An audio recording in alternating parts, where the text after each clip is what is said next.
hakimlər Farid Yusifov, Rauf Cabbarov. Oyunun AFFA nümayəndəsi Ramiz Abdullayevdir və hakim inspektor Hakimlər Komitəsinin də sədri olan Xəqani Məmmədov məhz o öz hakiminin bugünkü işini qiymətləndirməlidir. Son kontrollar artıq həyata keçirilir. Əlavə köməkçi hakimlər tərəfindən qapı toru yoxlanıldı və artıq işarə verilə bilər və böyük oyun, növbəti böyük oyun bir neçə saniyə sonra Rəhim Həsənovun start fitindən sonra başlayacaq. Bütün diqqətlər görüşün baş hakimi Rəhim Həsənova yönəlir və onun start işarəsi verildi. Maç başlandı. Həm Neftçiyə, həm Xəzər Lənkərana uğurlar arzulayırıq. Bir daha qeyd edək ki, bugün 20 sentyabr ölkəmizdə Neftçilər günü kimi qeyd olunur və neft sahəsində çalışan hər bir kəsi ürəkdən təbrik etmək istərdik. Hər bir kəsə möhkəm can sağlığı, xoşbəxtlik və sevinç dolu günlər arzulamaq istərdik. Beləliklə maç başlandı və hazırda top uğrunda meydanın mərkəzində mübarizə gedir. Neftçi komandasının hücumu sağ cinahla davam edə bilərdi, əgər bu ötürmə dəqiq alınsaydı. Samir Əliyevi biz görürük, Neftçi komandasının baş məşqçisi qeyd edək ki, bu oyunla bağlı maraqlı fikirlər səsləndirib. Oyundan öncə keçirilən mətbuat konferansında bildirmişdi ki, onlar bugün Xəzər Lənkərana qalib gəlməyə borcludular. Bu bizim üçün çox vacibdir. Bax, bu sözləri Samir Əliyev deyib və bu da təbii ki, Neftçinin bugünkü oyunda nə qədər qalib gəlmək arzusunda olduğundan xəbər verən bir məlumatdır. Çox maraqlıdır baş məşqçi dedi Şəmsəddin. Baş məşqçilər Yunis Hüseynov futbolçu dövrünün, futbolçu karyerasının ən gözəl dövrünü məhz Neftçidə keçirib, Neftçinin uğurları üçün çalışıb. Samir Əliyev isə Xəzər Lənkəranın ilk yarandığı illərdə bu arada Xəzər Lənkəranın hücumu təhlükəli ola bilərdi, amma Məqsəd İsayev topu uzaqlaşdırmaq istəsə də buna nail olmadı. Hücum davam edir. Orxan Əliyev zərbəsi alınmadı. Hakim oyunu saxladı. Məqsəd İsayev zədələdi. Samir Əliyev Xəzər Lənkəranın ilk yarandığı illərdə məhz Xəzər Lənkəran üçün tər tökmüş futbolçular arasında ən uğurlu futbolçulardan biri hesab olunur və uzun müddət bu komandanın şərəfini qoruyur və çox maraqlı bugün biz qarşı durmanın da, məşqçilərin simasında qarşı durmanı da izləmiş olacağıq. Məqsəd İsayev hazırda zədəlidir. Bu isə Yunis Hüseynovdur. Təbii ki, onun işi çox çətindir. Siz bildiyiniz kimi məlum səbəblərə görə yenicə transfer etmiş oyuncuları oynada bilməyəcək Xəzər Lənkəran və bu cəza artıq ilin sonuna kimi davam edəcək. Bu səbəbdən də transfer etmiş futbolçular Vüqar Nadirov, Vaqif Cavadov, Ruslan Abışov digər komandaya üst tutmalı oldular və bundan sonra onlar Qəbələnin şərəfini qoruyacaqlar. Neftçi Xəzər Lənkəran qarşılaşmaları, bu qarşıdurmalar, mən belə deyərdim hətta, yəni futbol baxımından qarşıdurmalar sözün yaxşı mənasında 2004-2005-ci il mövsümündən etibarən başlayıb və bu günə qədər də bu qarşılaşmalar, bu mübarizələr davam eləyir və təsadüfi deyil ki, Azərbaycan çempionatında son illərdə azarkeşlərin ən çox diqqətini çəkən oyunlardan biridir. Baxmayaraq ki, bu mövsüm hər iki komandanın heyətində kifayət qədər problemlər var, gənc futbolçular var. Ötən illərdəki Neftçi deyil, ötən illərdəki Xəzər Lənkəran deyil. Bunu etiraf etmək lazımdır. Ümumilikdə Xəzər Lənkəran səfər görüşlərində Neftçini 2 dəfə məğlub etməyi bacarıb. Bu maçlardan biri Premyer Liqanın oyununa təsadüf edib, digəri isə Azərbaycan Kubokunda yarışlara təsadüf edib. Neftçi isə Xəzər Lənkəranı səfərdə cəmi 1 dəfə məğlub edib. Bu komandalar arasında oyunların, son oyunlarda Neftçi 7 oyundur ki, məğlub olmur Xəzər Lənkərana və bu son... Orxan Əliyev Xəzər Lənkəranın indi hücumu təhlükə olaraq qapıya zərbə. Kamran Abdullah, Elnur Cəfərov idi bu üzrəmizdə. Onun zərbəsi rəqib müdafiəçiyə dəyərək geri qayıtdı və indi Neftçinin əks hücumu Aniyete toplu irəliləyir və Fəhmin Muradbəyli cərimə meydançasına doğru çıxdı və top ona ötürüldü. Fəhmin Muradbəyli hakim 11 metrlik cərimə zərbəsi təyin edir. Rəhim Həsənov 11 metrlik cərimə zərbəsi təyin edir. İndi Neftçi 11 metrlik cərimə zərbəsi yerinə yetirəcək və sarı vərəqə Orxan Sadıqlı Fəhmin Muradbəyliyə qarşı kobud oynamışdı hakimin qənaətincə və indi biz təkrarı bir daha izləyib bundan sonra qərar verə bilərik. İlk baxışdan bu rakurslardan deyə bilərik ki, topa toxunmamışdı Orxan Sadıqlı. Sözsüz ki. Və belə olan halda təmas var idi. Hər halda hakimin qərarı artıq dəyişməz olaraq qalacaq və oyunun 5-ci dəqiqəsində artıq Neftçi fərqlənmək üçün gözəl bir imkan qazandı. Araz Abdullayev və Orxan Sadıqlı duelini indi izləyəcəyik. Belə də ştat üzrə Neftçinin penalti zərbələrini yerinə yetirən futbolçu məhz Araz Abdullayevdir. Araz Abdullayev və Orxan Sadıqlı 11 metrlik cərimə zərbəsini indi izləyirik. Hakim işarə verdi. Araz Abdullayevin zərbəsi və Orxan Sadıqlı Xəzər Lənkəranı qolda xilas edir. Orxan Sadıqlı və indi isə hakim bildirir ki, qaydanı pozan Neftçinin futbolçuları idi. Araz Abdullayev Orxan Sadıqlı duelindən qarşılaşmanın 5-ci dəqiqəsində Orxan Sadıqlı qalib ayrıldı və həmin penalti epizodunun təkrarını bir daha izləyirik. Orxan Sadıqlı Araz Abdullayevin hansı belə deyək də istiqamətdə topa vuracağını oxudu və bu zərbəni dəf edə bildik. Neftçi 5-ci dəqiqədə çox gözəl imkandan yararlana bilmədi. Oyun davam eləyir 0-0. Hələ də başladığı kimi davam eləyir. Böyük oyunda artıq penalti var.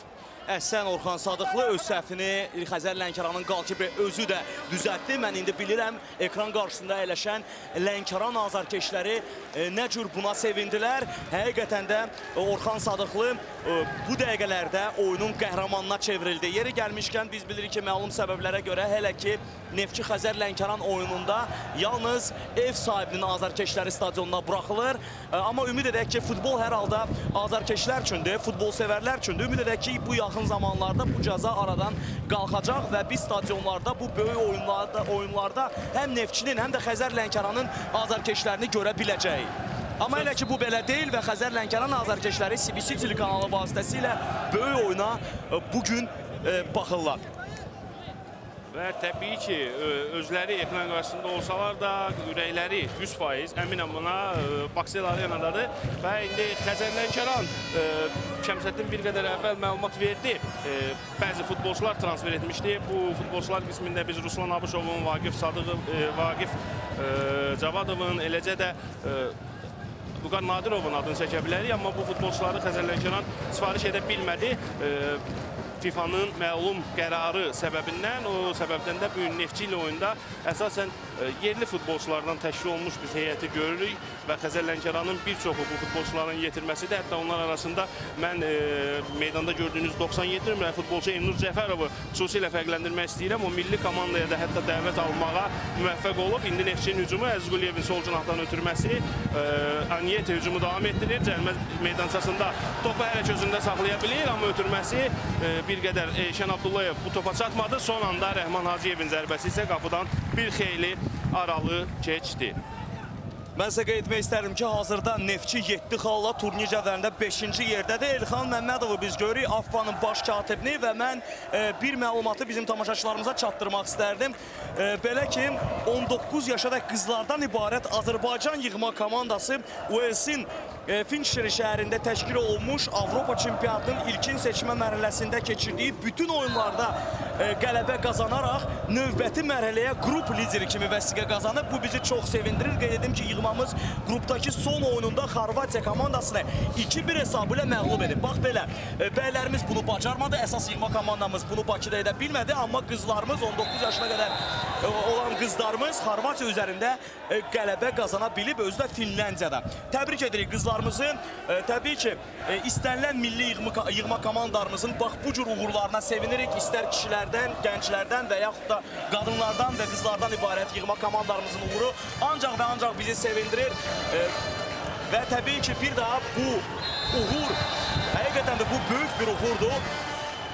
Bu qələbə münasibəti ilə bütün futbol sevərlərimizi və futbol ictimaiyyətini ürəkdən təbrik etmək istərdi. Böyük oyunda isə Manuel Skarlattaki rəqibə qarşı kobud oynadı və Rəhim Həsənov onun kobudluğunu sarı vərəqə ilə cəzalandırdı. Bu artıq ikinci sarı vərəqədir Xəzər Lənkəran heyətində. Bundan öncə xatırlayırsınızsa penalti epizodunda Orxan Sadıqlı komandanın qapçısı kobudluğa yol verdiyi üçün qarşısında sarı vərəqə görmüşdü. Fikrimi bir qədər əvvəlki fikrimi tamamlayıb bildirmək istəyirəm ki, Neftçi hazırda 7 xalla 5-cidir. Xəzər Lənkəran isə cəmi 2 xal geri qalır Neftçidən və 6-cı yeri tutur. Topaz Premyer Liqasında ötən gün start verildi. Azal Inter'i qəbul etdi. Bu oyun CBC telekanalında yayımlandı və Inter'ın qonaqların minimal hesablı qələbəsi ilə 1-0 hesablı qələbəsi ilə başa çatdı. Günün digər qarşılaşmasında Zirə Rəvanla görüşdü və 2-1 hesabı ilə qalib gəldi meydan sahibi Zirə futbolçuları. Bugün artıq bir görüş keçirilib. Kəpəz Qarabağ oyundan söhbət gedir və həmin oyunda 5 top vuruldu. Həmin oyun Qarabağın 3-2 hesablı qələbəsi ilə nəticələndi. Xəzər Lənkəran heyətində zərmə zərbəsini izlədik. Meyin zərbəsi o qədər də qüvvətli deyildi.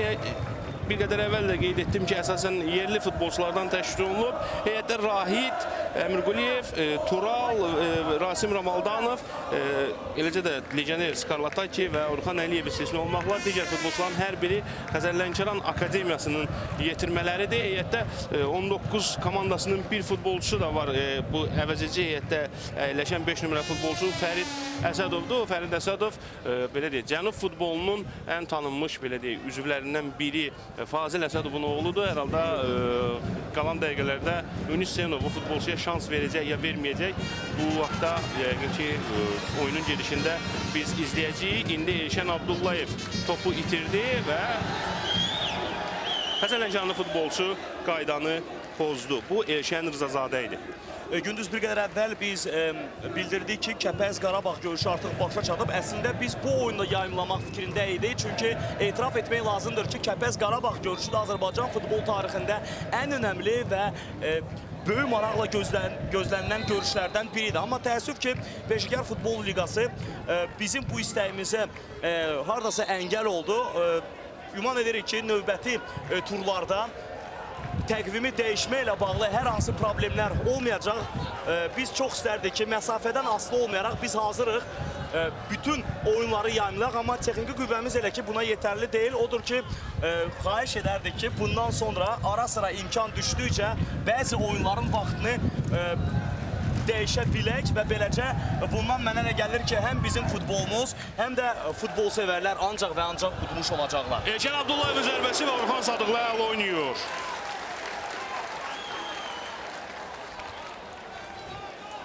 Sabah tura bir görüşlə yekun vurulacaq. Xeyr, hakim bildirir ki, üzr istəyirəm. Orxan Sadıqlı topa müdaxilə etməmişdi. Amma Orxan Sadıqlı əla reaksiya göstərdi topa. Sabah tura yekun vurulacaq gündüz. Qəbələ-Sumqayıt maçı ilə dərhal bu oyun başa çatdıqdan sonra biz artıq Qəbələyə yola düşəcək. Belə ki, maç Qəbələ şəhər stadionunda olacaq və Bakı vaxtında saat 21:00-da başlayacaq. Həmin oyunu da CBC telekanalının izləyənlər baxa biləcəklər.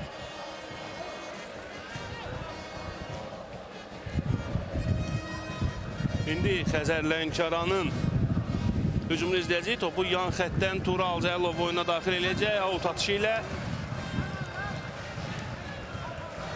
Orxan Əliyev indi topladı. Səhvə yol verdi. Bununla belə top Xəzər Lənkəran futbolçularında qalacaq. Out atışını dərhal yerinə yetirdilər. Enur Cəfərov, Tural Cəlilov qapı cərimə meydançası istiqamətində ötürməsi. Ləfçinin 27 nömrəli futbolçusu Məqsəd İsayev topu uzaqlaşdırdı. İndi Rəhman Hacıyev gözəl ötürmə Fəhmi Muradbəyli istiqamətində. Fəhmi Muradbəyli sağ cinahdan özü irəliləməyə çalışmaq istədi. Amma bu istək olaraq da qaldı. Çünki top meydançanı tərk etdi. Gündüz sən Xəzər Lənkəranın problemləri haqqında bizə məlumat verdin. Bildirdin ki, hansı futbolçular, hansı səbəblərə görə bugünkü oyunda iştirak edə bilməyəcəklər. Yəni, yenici heyətə cəlb olunmuş futbolçulardan söz gedir. Amma Xəzər Lənkəranın heyətində zədəli futbolçular da var. Bunlardan da biri Sadio Tonkaradır.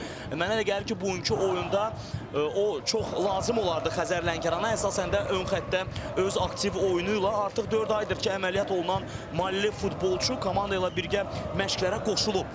Lakin görünür tam hazır deyil və bu səbəbdən də bu oyunun nə start heyətində, nə də ehtiyat oyuncular skamyasında onun adına rast gəlmirik.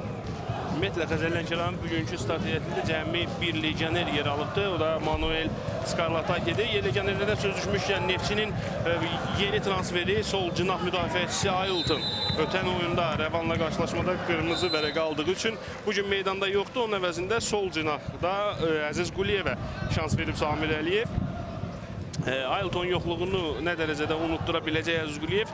Biz bunu qalan dəqiqələr ərzində görə biləcəyik, amma etiraf etmək lazımdır ki, Aylton kifayət qədər xeyirli futbolçu idi. Gündüz Braziliyalı futbolçu Ailton haqqında danışdın. Neftçinin heyətinə daha bir Braziliyalı cəlb olunub. O da müdafiəçidir Jairo Filho. Amma o bugünkü oyuna iştirak etməyəcək və deyilənlərə görə növbəti turdan artıq biz onun oyununu şahidi ola bilərik. Əgər Samir Əliyev şans versə, təbii ki. Sözsüz. Neftçinin heyətində yeganə itki Ailton deyil. Bir reportajın əvvəldə də qeyd etmişdik. Qapıcı Aqil Məmmədov zədəli olduğu üçün bu gün 18-likdə yer almayıb və bunun əvəzində Neftçinin yeni transferi Slovakiyalı qapıcı Michal Peskovic bugün start heyətində yer alıb. Ehtiyat qapıcı kimi isə Maksim Vaylonu görürük. Cərimə zərbəsini yerinə yetirir Xəzər Lənkəran futbolçuları. Qapı qarşısında ötürmə edilir, amma burada bu ötürmədən sonra qapıcı çətinlik çəkmədən topu tutur Michal Peskovic.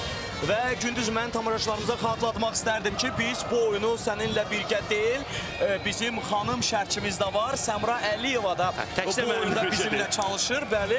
Və mən istərdim hazırda texniki zonaya yaxın, hər iki komandanın məşqçilərinə yaxın olan Səmraya sözü verim. Səmra, orada nələr baş verir, maraqlı hansı bir məlumatı bizə verə bilərsən?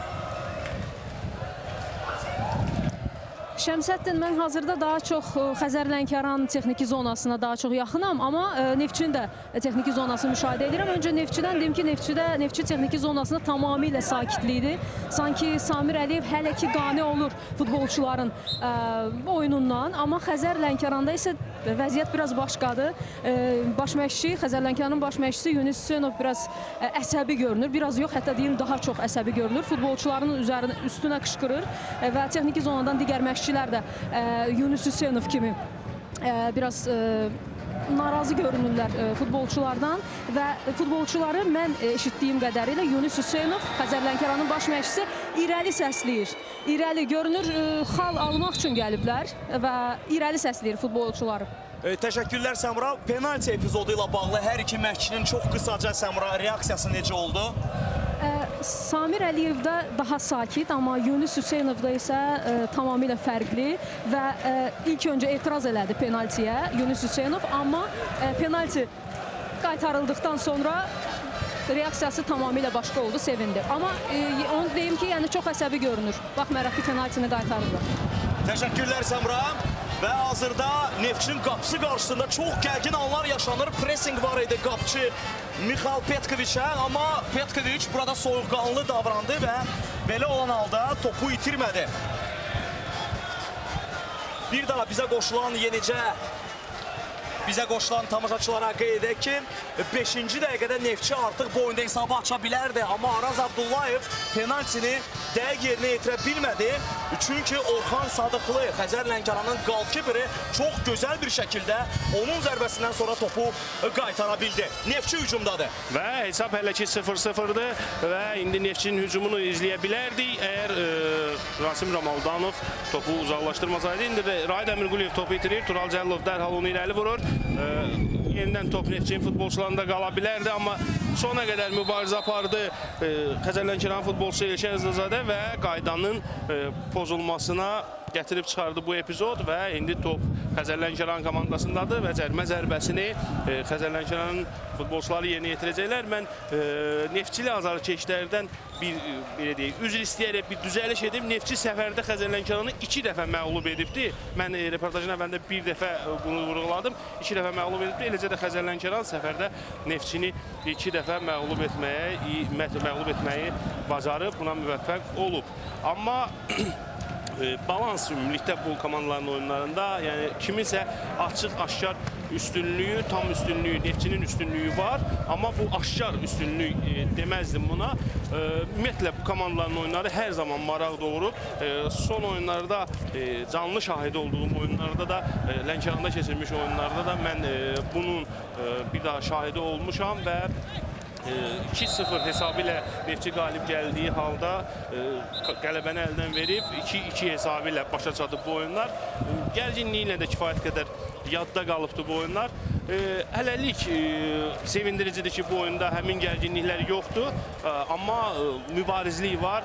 Hər iki komandanın ifasında biz mübariz futbolun şahid oluruq və mübariz futbolu izləyə bilirik. Əziz Quliyev indi topu ötürmək istədi Rəhman Hacıyeva, ötürməsi dəqiq olmadı. Ümumiyyətlə Gündüz, bu cütlüyün tarixində sadəcə 38-ci maçdır. Qeyd edək ki, bu komandalar indiyə qədər biri qızıl oyun olmaqla həmin o məşhur qızıl oyun futbolumuzun, çempionatımızın tarixində ən yadda qalan görüşlərindən biri olan qızıl oyun olmaqla 33 dəfə çempionat oyunlarında qarşı-qarşıya gəliblər bu komandalar. 3 kubok maçında və bir dəfə Super Kubok oyununda qarşılaşıblar. İndiyə qədər keçirilən 37 qarşılaşmanın oyunlar əsas və əlavə vaxtlar qeydə alınmış hesablara görə, yəni qeyd etmək istərdi. Statistikasında Neftçinin aşkar üstünlüyü var. Belə ki, Xəzər Lənkəran komandası keçidiyi 37 qarşılaşmanın 9-unda qələbə qazanıbsa, 12-sində məğlub olub və qalan 16 qarşılaşmada qalib müəyyənləşməyib. Top fərqinə görə də Ağqaralar 9 top fərqi ilə irəlidədirlər. Neftçi Xəzər Lənkəran komandalarının indiyə kimi görüşlərində top nisbəti belədir. 43-32 Neftçinin xeyrinədir bu göstərici. Hazırda oyunda 20-ci dəqiqə gedir. Neftçi Xəzər Lənkəran görüşündə Topaz Premyer Liqasında 2015-2016-cı il mövsümünün 5-ci turunun oyununda Neftçi Xəzər Lənkəran oyunu qarşılaşmasında hesab elə ki 0-0'dır. Oyunlardan söz düşdü Şəmsəddin, sən statistik məlumatları çatdırdın. Bu oyunlarda, böyük oyunlarda ümumiyyətlə ən çox top vuran futbolçu Flavio Alex Valencia və ya qısaca adıyla Flavinho'dur. Böyük oyunlarda o Neftçinin heyətində 8 gol vurmağa müvəffəq olub. Daha çox, belə deyək, ikinci göstərici Julius Svobay'ın aktivindədir. Julius Svobay 5 top vurub. Maraqlıdır ki, bu qollardan 3'ünü Neftçinin, Xəzər Lənkəranın heyətində, ikisini isə Neftçinin heyətində vurmağa nail olub. Və Neftçinin azarkeşlərini biz görürük. Hazırda çıxış edən futbolçular arasında isə, üzr istəyirəm Şəmsəddin, fikrimi tamamlayayım. Hazırda çıxış edən futbolçular arasında isə meydanda da gördüyünüz 27 nömrəli oyuncu Manuel Scarlattaki ən məhsuldar futbolçudur. O 3 gol vurmağa müvəffəq olub böyük oyunlarda. Baxmayaraq ki, mərkəz müdafiəçisidir. Bir qədər əvvəl Neftçinin azarkeşlərini gördük. Müxtəlif musiqi alətləri ilə stadionlara gəliblər və bu da mənə elə gəlir ki, çox gözəl bir haldır. İstərdik ki, bax, bu cür şəkildə azarkeşlərimiz komandamızı dəstəkləsinlər. İnanın ki, futbolçularımızla kifayət qədər çox ünsiyyətdə oluruq işimizlə bağlı və onlar hər dəfə vurğulayırlar ki, yalnız bir istəyi var ki, tribunalar dolu olsun və onları dəstəkləsinlər. O zaman futbolçu da sanki qanatlanır və meydanda daha yaxşı oyun nümayiş etdirir. Hətta bu yaxınlarda bizim veteran futbolçulardan biri ilə Nazim Süleymanovla mən danışırdım və o futbolçu və azarkeş arasında münasibəti aktyor və tamaşaçı kimi olan münasibətə bənzətdi. Bildirmişdi ki, aktyor tək başına səhnədə ola bilməz. Əgər tamaşaçı yoxdursa, aktyor həmin o oyunu heç vaxt sərgiləməz. Həmçində futbolçu meydanda, tribunalarda azarkeşlərimizin sayı çox olmasa, heç vaxt futbolçu istədiyi kimi oyun göstərə bilməz. Bu arada çox maraqlı, təhlükəli bir hücum var idi. Şəmsəddin, Nazım Süleymanov dedin, çox maraqlı ki, Nazım Süleymanov həm Neftçinin, həm də Prasineskini izləyirik biz ekranlarınızda. Milli komandanın baş məşqçisi də böyük oyunu izləyənlər arasındadır. Nazım Süleymanov həm Neftçinin, həm də Xəzər Lənkəranın baş məşqçisi olmuş iki məşqçidən biridir. Digər məşqçi isə Ağasəlim Mirzavadovdur. O Ağasəlim Mirzavadov ki, həm Neftçi ilə, həm də Xəzər Lənkəranla Azərbaycan çempionu adını qazanmağa nail olub. Nəinki Azərbaycan çempionu, həm də Azərbaycan kubokunun da qalibi olub Ağasəlim Mirzavadov. Ümumilikdə məşqçilərdən söz düşmüşkən, Xəzər Lənkəranı bugünə qədər 12 baş məşqçi böyük oyuna çıxarıb. Neftçidə isə bu rəqəm 11 idi, artıq 12 oldu. Çünki Samir Əliyev ilk dəfə Neftçinin sükanı arxasında komandanı böyük oyuna çıxarıbdır. Bu göstəricidə də hesab bugün bərabərləşir. Gündüz məşqçilər haqqında danışdıq. Unutmayaq ki, Yunus Hüseynov üçün də Neftçi özgə klub deyil. Çünki vaxtıyla futbolçu karyerası kimi məhz Neftçidə olduğu parladı Yunus Hüseynovun. Yəni, bu maraqlı məqamlar oyunda kifayət qədər çoxdur və həm bu məqamlar da oyunun prinsipiallığını bir qədər də artırmış olur. Bir qədər əvvəl biz Robert Prasineskini gördük və AFFA'nın baş katibi Elxan Məmmədovla birgə əyləşmişlər, bu oyunu izləyirdilər.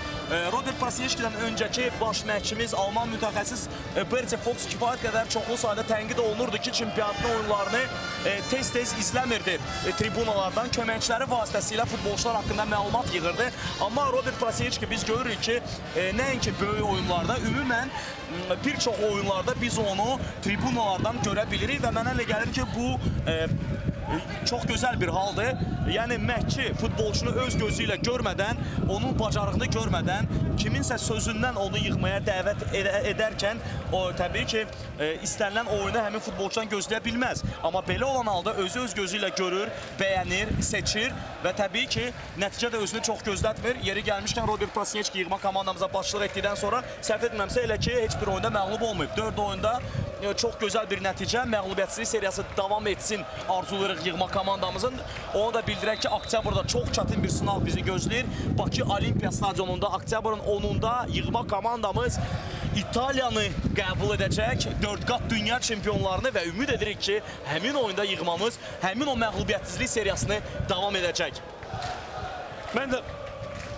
Mən də buna ümid eləyirəm, çox ümid eləyirəm buna, amma həm də bugünkü oyunda, böyük oyunda qol görəcəyimizə də ümid eləyirəm. 5-ci dəqiqədə biz buna çox yaxın idik, amma Araz Abdullayevin zərbəsindən sonra Orxan Sadıqlı hesabın açılmasına imkan vermədi. Söhbət penalti zərbəsindən gedir.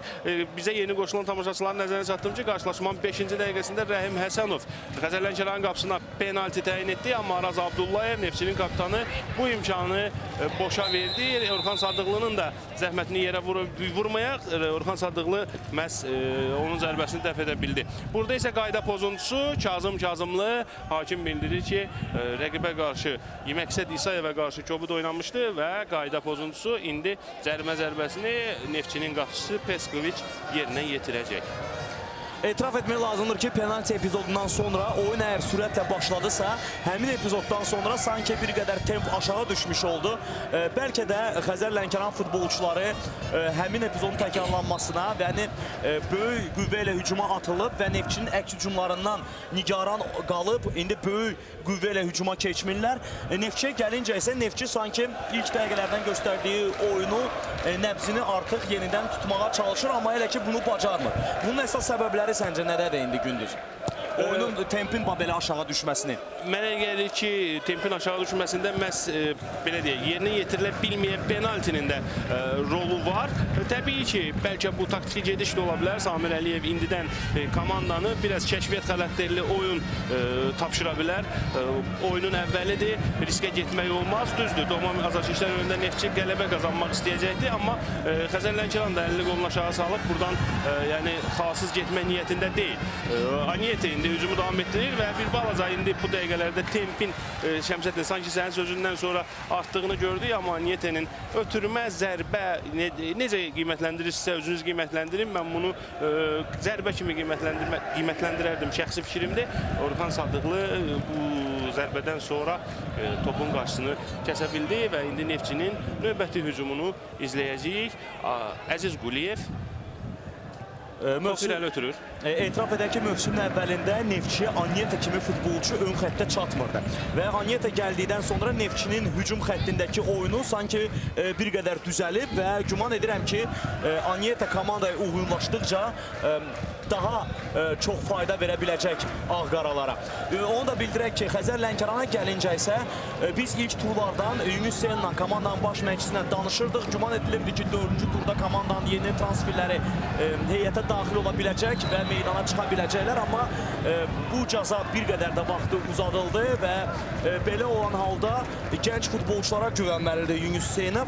İlk turlarda biz onunla danışanda Yunus Hüseynov bildirmişdi ki, gənc futbolçulara çox böyük etibar edir və inanır onlara. Belə olan halda təbii ki, indi gənc futbolçular bu şansdan yararlanmalıdırlar. Çünki yeni ilə qədər onların çox gözəl şansı var. Oynayıb, oyun təcrübəsi toplasınlar və özünü ən yaxşı tərəfdən məşqçiyə göstərsinlər. Bəlkə də bundan sonra bəziləri elə əsas heyətdə möhkəmlənib qaldılar və bir neçə transferə heç ehtiyac da olmadı. Sözsüz, amma Şəmsəddin, Anyete haqqında məlumat verdin. Düzdür, Rəvanla oyunda kifayət qədər meydancada aktiv idi, amma bugün də nisbətən fərqlənir komanda yoldaşlarından, amma mən yenə də bu qənaətimdə qalıram ki, Aniyetin oyununa Qəbələ, Qarabağ kimi rəqiblərdə daha yaxşı qiymət vermək olacaq.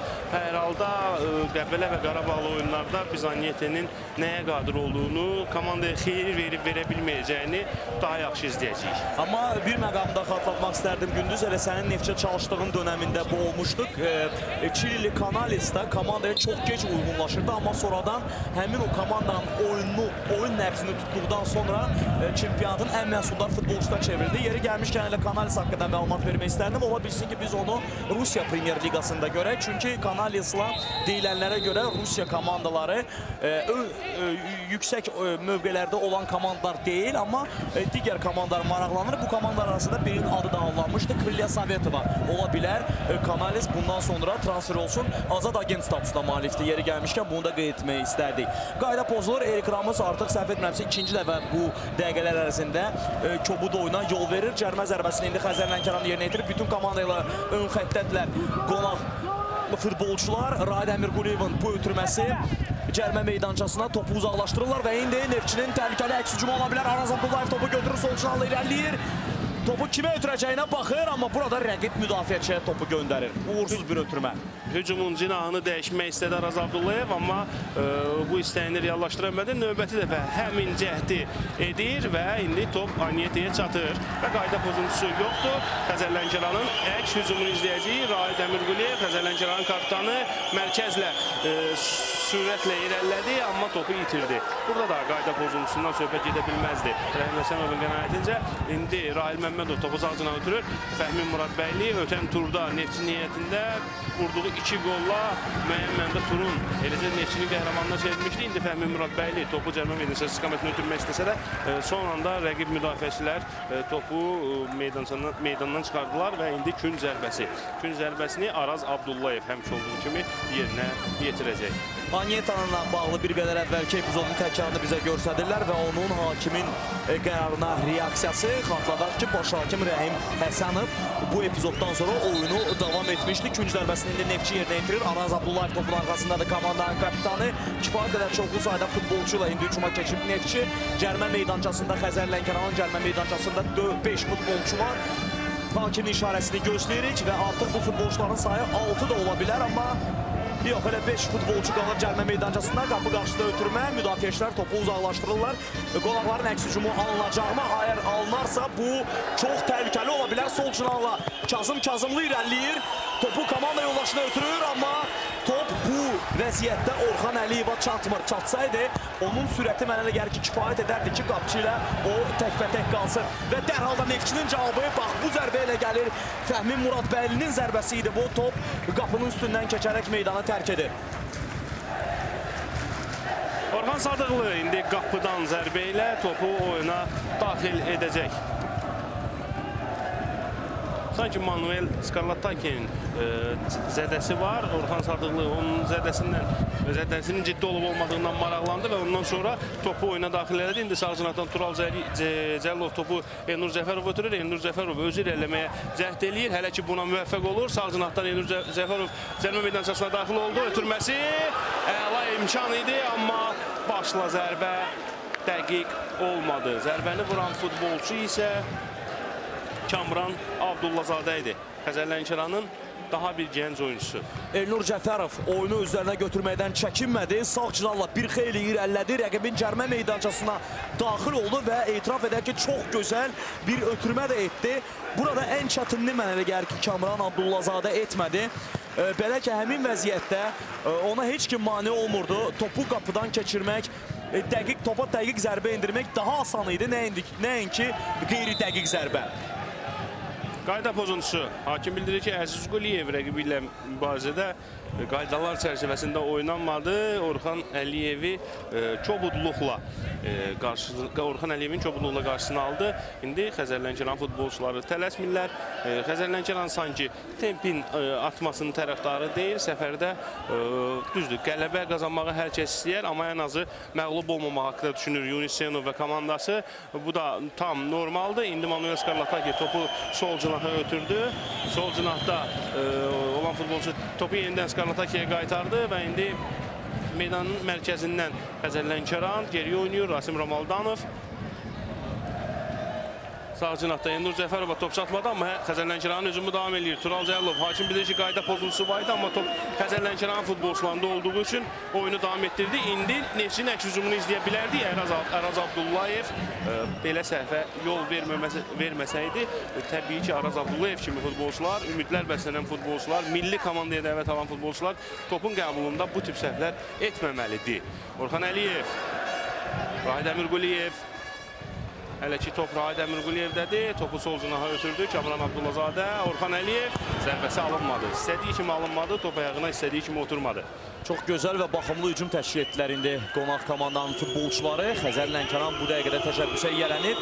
Araz Abdullayev haqqında danışdığını etiraf etmək lazımdır ki, görüşdə 35-ci dəqiqə gedir gündüz. Araz Abdullayev ondan gözlənilən oyunu hələ ki göstərmir. Qaçırılan penalti və bir çox hücumlarda da qeyri-təbii oyunu ilə yadda qalır. Kazım Kazımlı indi cərimə meydançasında topun qəbulunda səhvə yol verdi və bu səhvdən də Meyi kimi təcrübəli müdafiəçi yararlanmaya bilməzdi və elə deyiləyir, topu meydandan kənara vurdu. Amma indi hakim oyunu saxlayıb, çünki Elnur Cəfərov zədələndiyini bildirir və yerdədir. Hakimlər briqadası oyuna meydançaya çağırılır. Əzələsini deyəsən səhv etmirəmsə dartdı Elnur Cəfərov. Mən sizə bildirim ki, bugünkü bir oyun artıq, bu gün nəzərdə tutulan 2 oyundan biri artıq başa çatıb. Qarabağ səfərdə Kəpəzi 3-2 hesabı ilə məğlub edib və belə olan halda xalların sayını 13-ə çatdırıb. Bu söz deməkdir ki, Neftçi əgər Qarabağla xal fərqini azaltmaq istəyirsə, bugünkü görüşdə mütləq Xəzər Lənkəranı məğlub etməlidir. Amma təbii ki, Xəzər Lənkəran da olduqca çətin bir rəqibdir Neftçi üçün. Bir daha xatırladaq ki, Neftçi və Xəzər Lənkəranı hazırda 2 xal ayırır. Neftçi 5-ci pillədə qərarlaşıb, Xəzər Lənkəran isə 6-dadır. Komandaların vəziyyətinin nə cür olmasından, zəif və ya güclü, heyətdə futbolçu probleminin olmasından və olmamasından asılı olmayaraq hər zaman Neftçi Xəzər Lənkəran oyunlarında motivasiya fərqi olubdur. İstər Neftçi üçün, istər Xəzər Lənkəran üçün bu oyunların önəmi çox böyükdür. Mən elə ötən illərdən çox gözəl xatırlayıram. Neftçi ən gözəl vaxtlarında, belə deyək, komanda özünün pik vaxtlarında, Xəzər Lənkəranın isə zəif vaxtlarında motivasiya fərqi olubdur. Neftçi məğlub etdiyi oyunlarda belə hansı çətinliklərlə qarşılaşıbdır. Mən bunun şahidi olmuşam. Bu oyunlarda hakim bildirir ki, bəli, oyundan kənar vəziyyət var idi bir qədər əvvəlki epizodda, amma topa niyyət tez atmadığı üçün hakim oyunu saxlamadı. Və bu oyunlarda motivasiya ən yüksək həddə olur. O baxımdan da bu komandaların, məşqçilər də bunu etiraf edirlər ki, böyük oyunlarda xüsusi motivasiyaya ehtiyac yoxdur. Hətta Xəzər Lənkəranı ən çox boyu oyuna çıxarmış məşqçi Mirça Rednik də bir dəfə açıqlamalarında, Xəzər Lənkəranda çalışdığı dövrlərdə açıqlamalarında motivasiyanın hansı həddə olduğunu bildirmək üçün demiş ki, Xəzər Neftçi ilə oyunlarda hətta nənəm də meydana çıxıb oynaya bilər. Yəni bu statı da mən əbəs yerə xatırlamadım.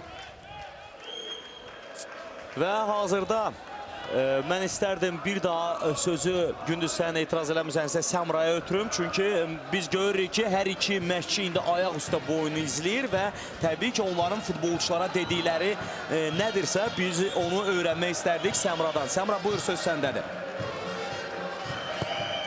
Şəmsəddin və Gündüz, mən 20-ci dəqiqədən sonra, 2 hissənin 20 dəqiqəsindən sonra keçdim Neftçinin texniki zonasına. Neftçi tərəfdəyəm hazırda və sanki mənim keçməyimlə Samir Əliyevin daha belə sakit tərzdən, daha hirsli tərzə keçməsi ilə təsadüf etdi mənim keçməyimlə.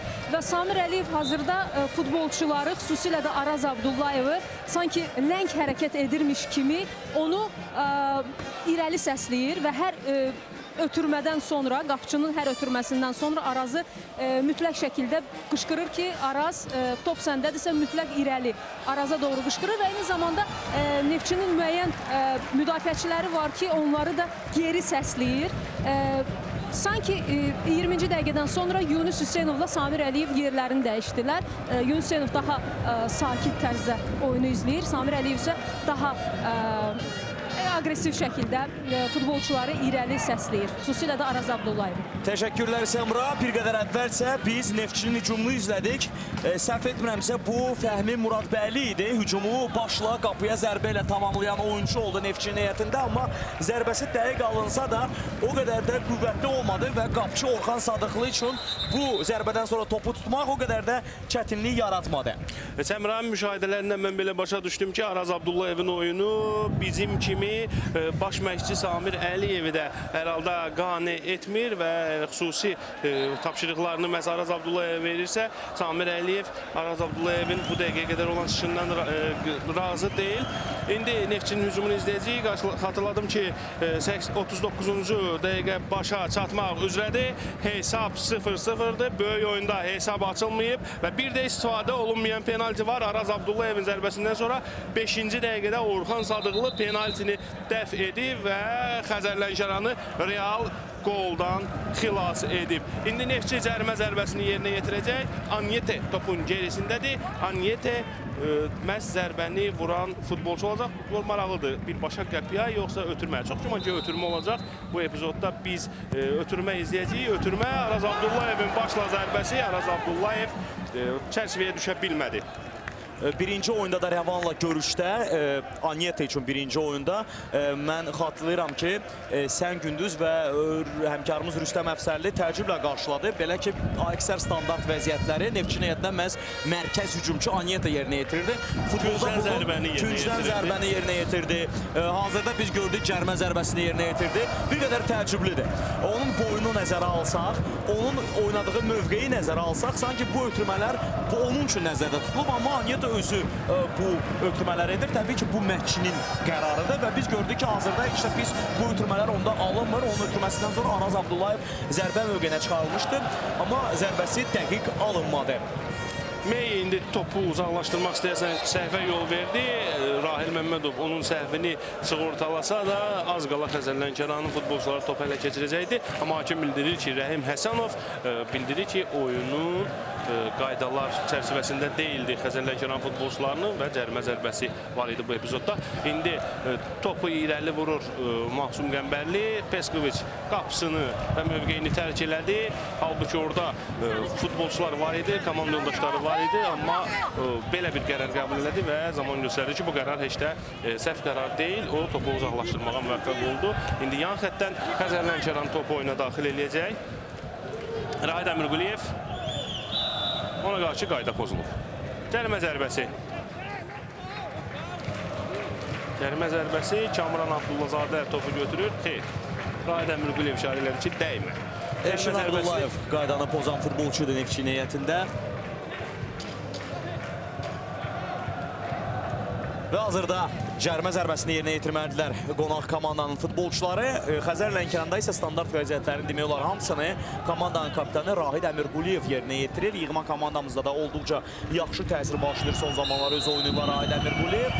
Hakim işarəsi gəlir. Rahidin ötürməsi qapı qarşısında edilir. Petkoviç səhvə yol verir. Top elə ki meydandadır. Xəzər Lənkəranın hücumu davam edirdi, amma bu hücuma son deyən Əziz Quliyev oldu Neftçinin heyətində.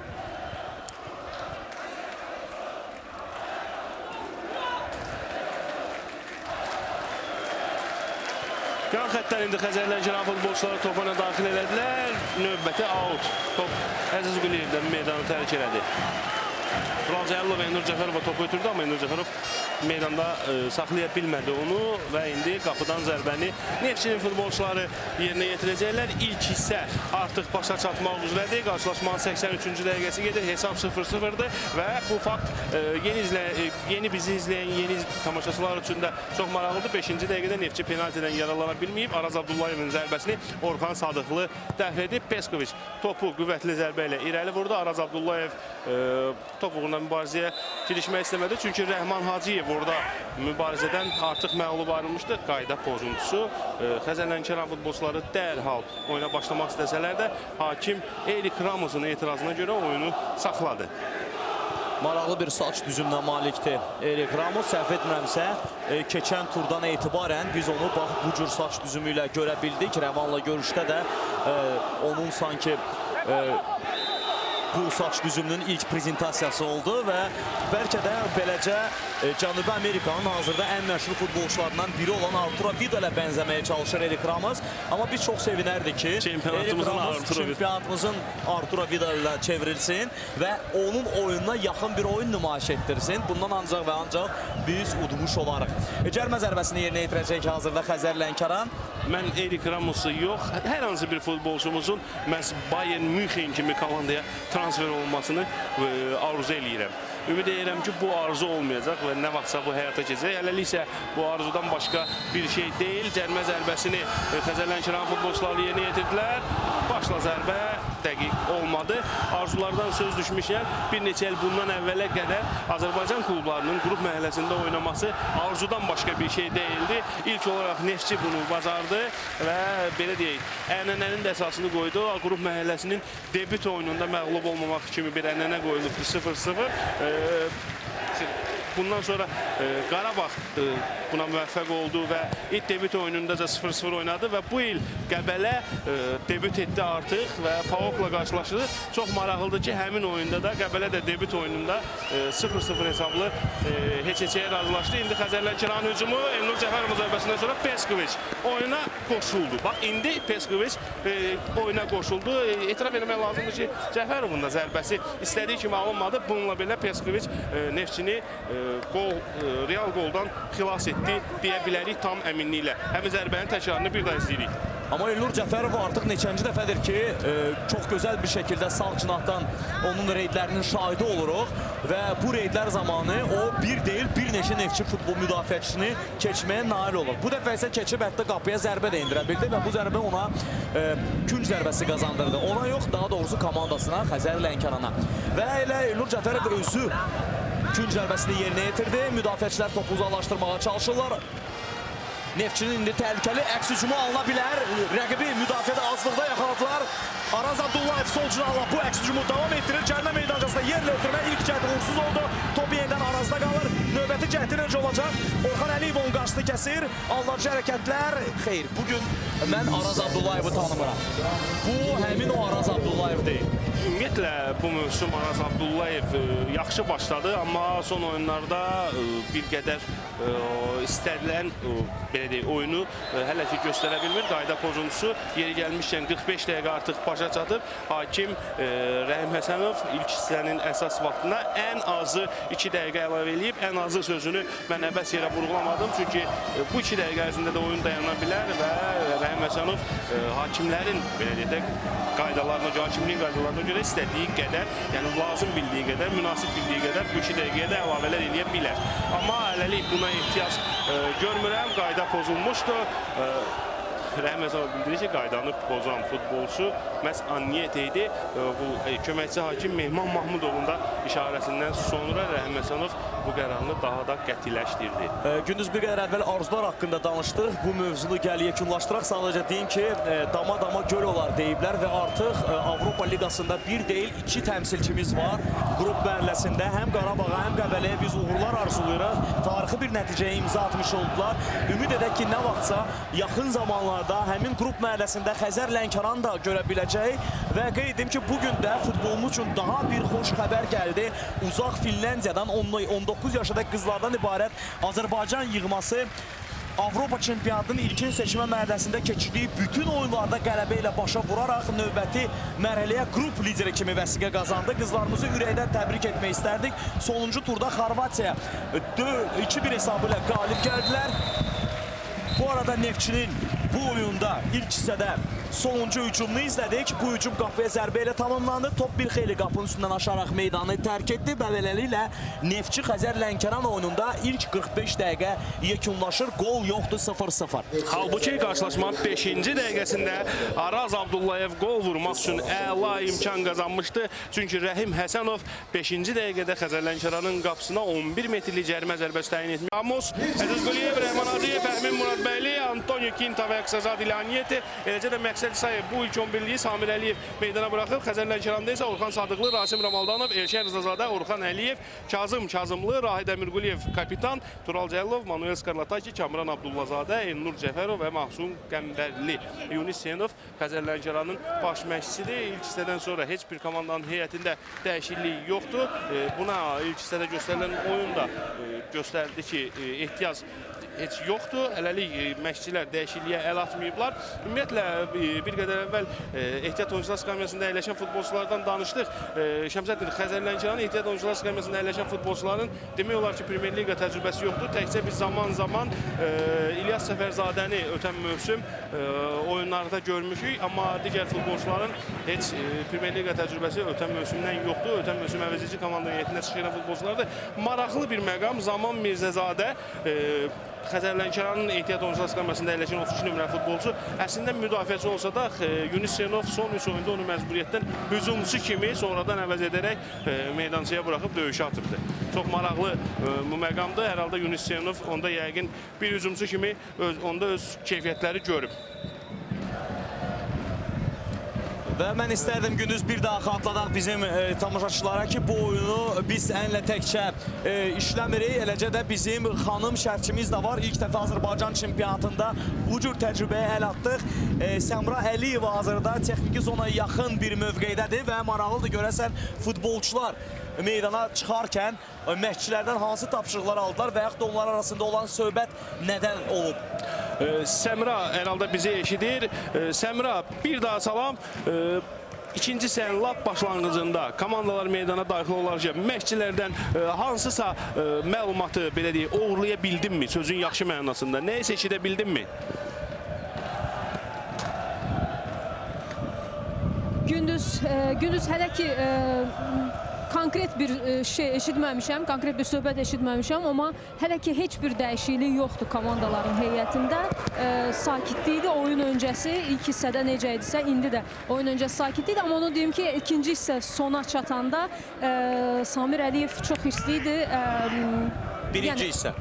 Daha çox hissi görünürdü, amma Yunis Senovsa daha sakit görünürdü və hazırda oyun gördüyünüz kimi çox sakit məcrada davam edir və məşqçilər də hər iki texniki zonanın məşqçiləri də hələ ki oyunu müşahidə edirlər ikinci hissənin əvvəlində.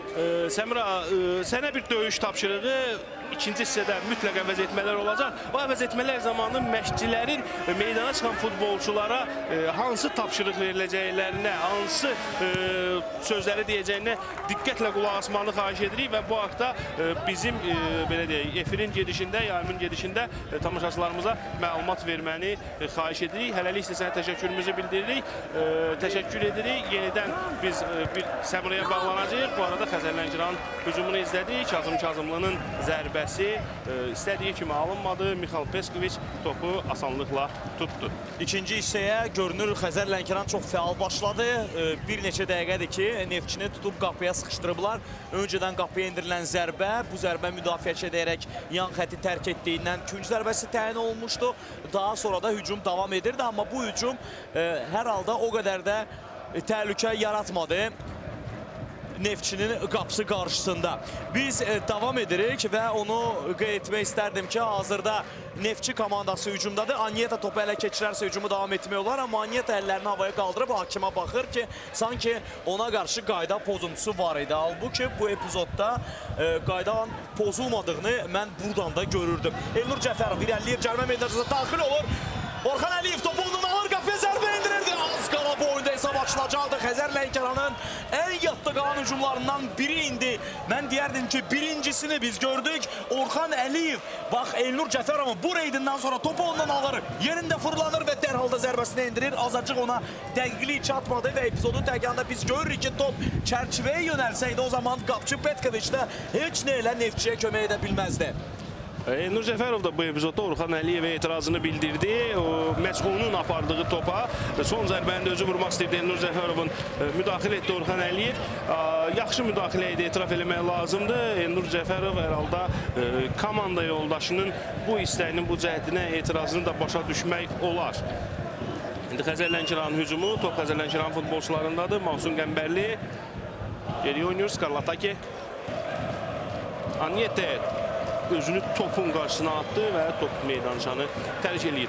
Taktiki düzülüşlər Neftçi 4-3-3 taktik skeminə uyğun olaraq oynayır.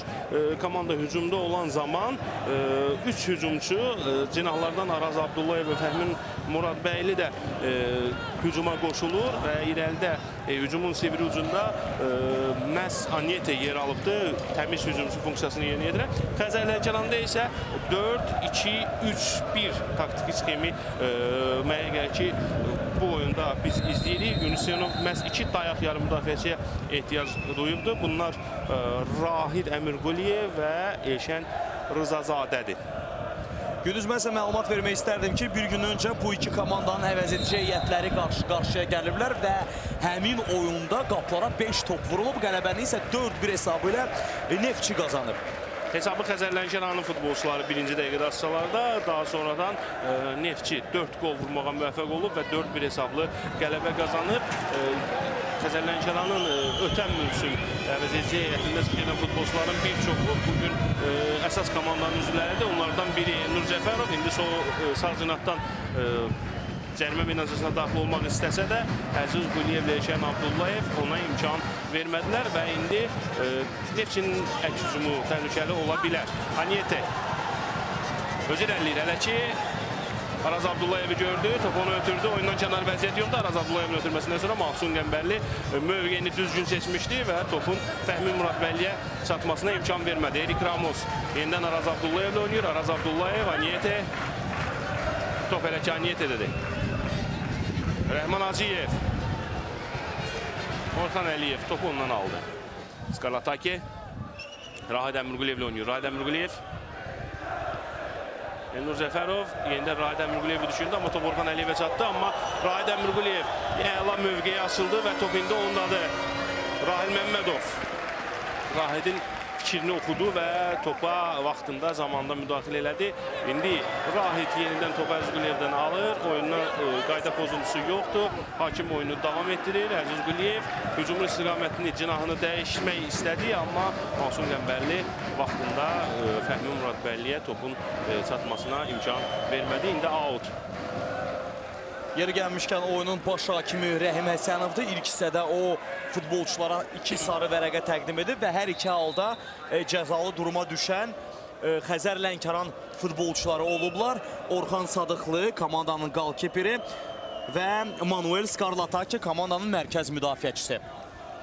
Orxan Sadıqlı penalti epizodunda Fəhmin Muradbəyliyə qarşı kobud oynadığı üçün sarı vərəqə ilə cəzalandırıldı, amma o öz günahını yudu sözün yaxşı mənasında və Araz Abdullayevin zərbəsini dəf etməklə hesabın açılmasına imkan vermədi. Cəmşədin bir maraqlı fakt, meydanda biz hazırda 4 yox, 6 hakim görürük.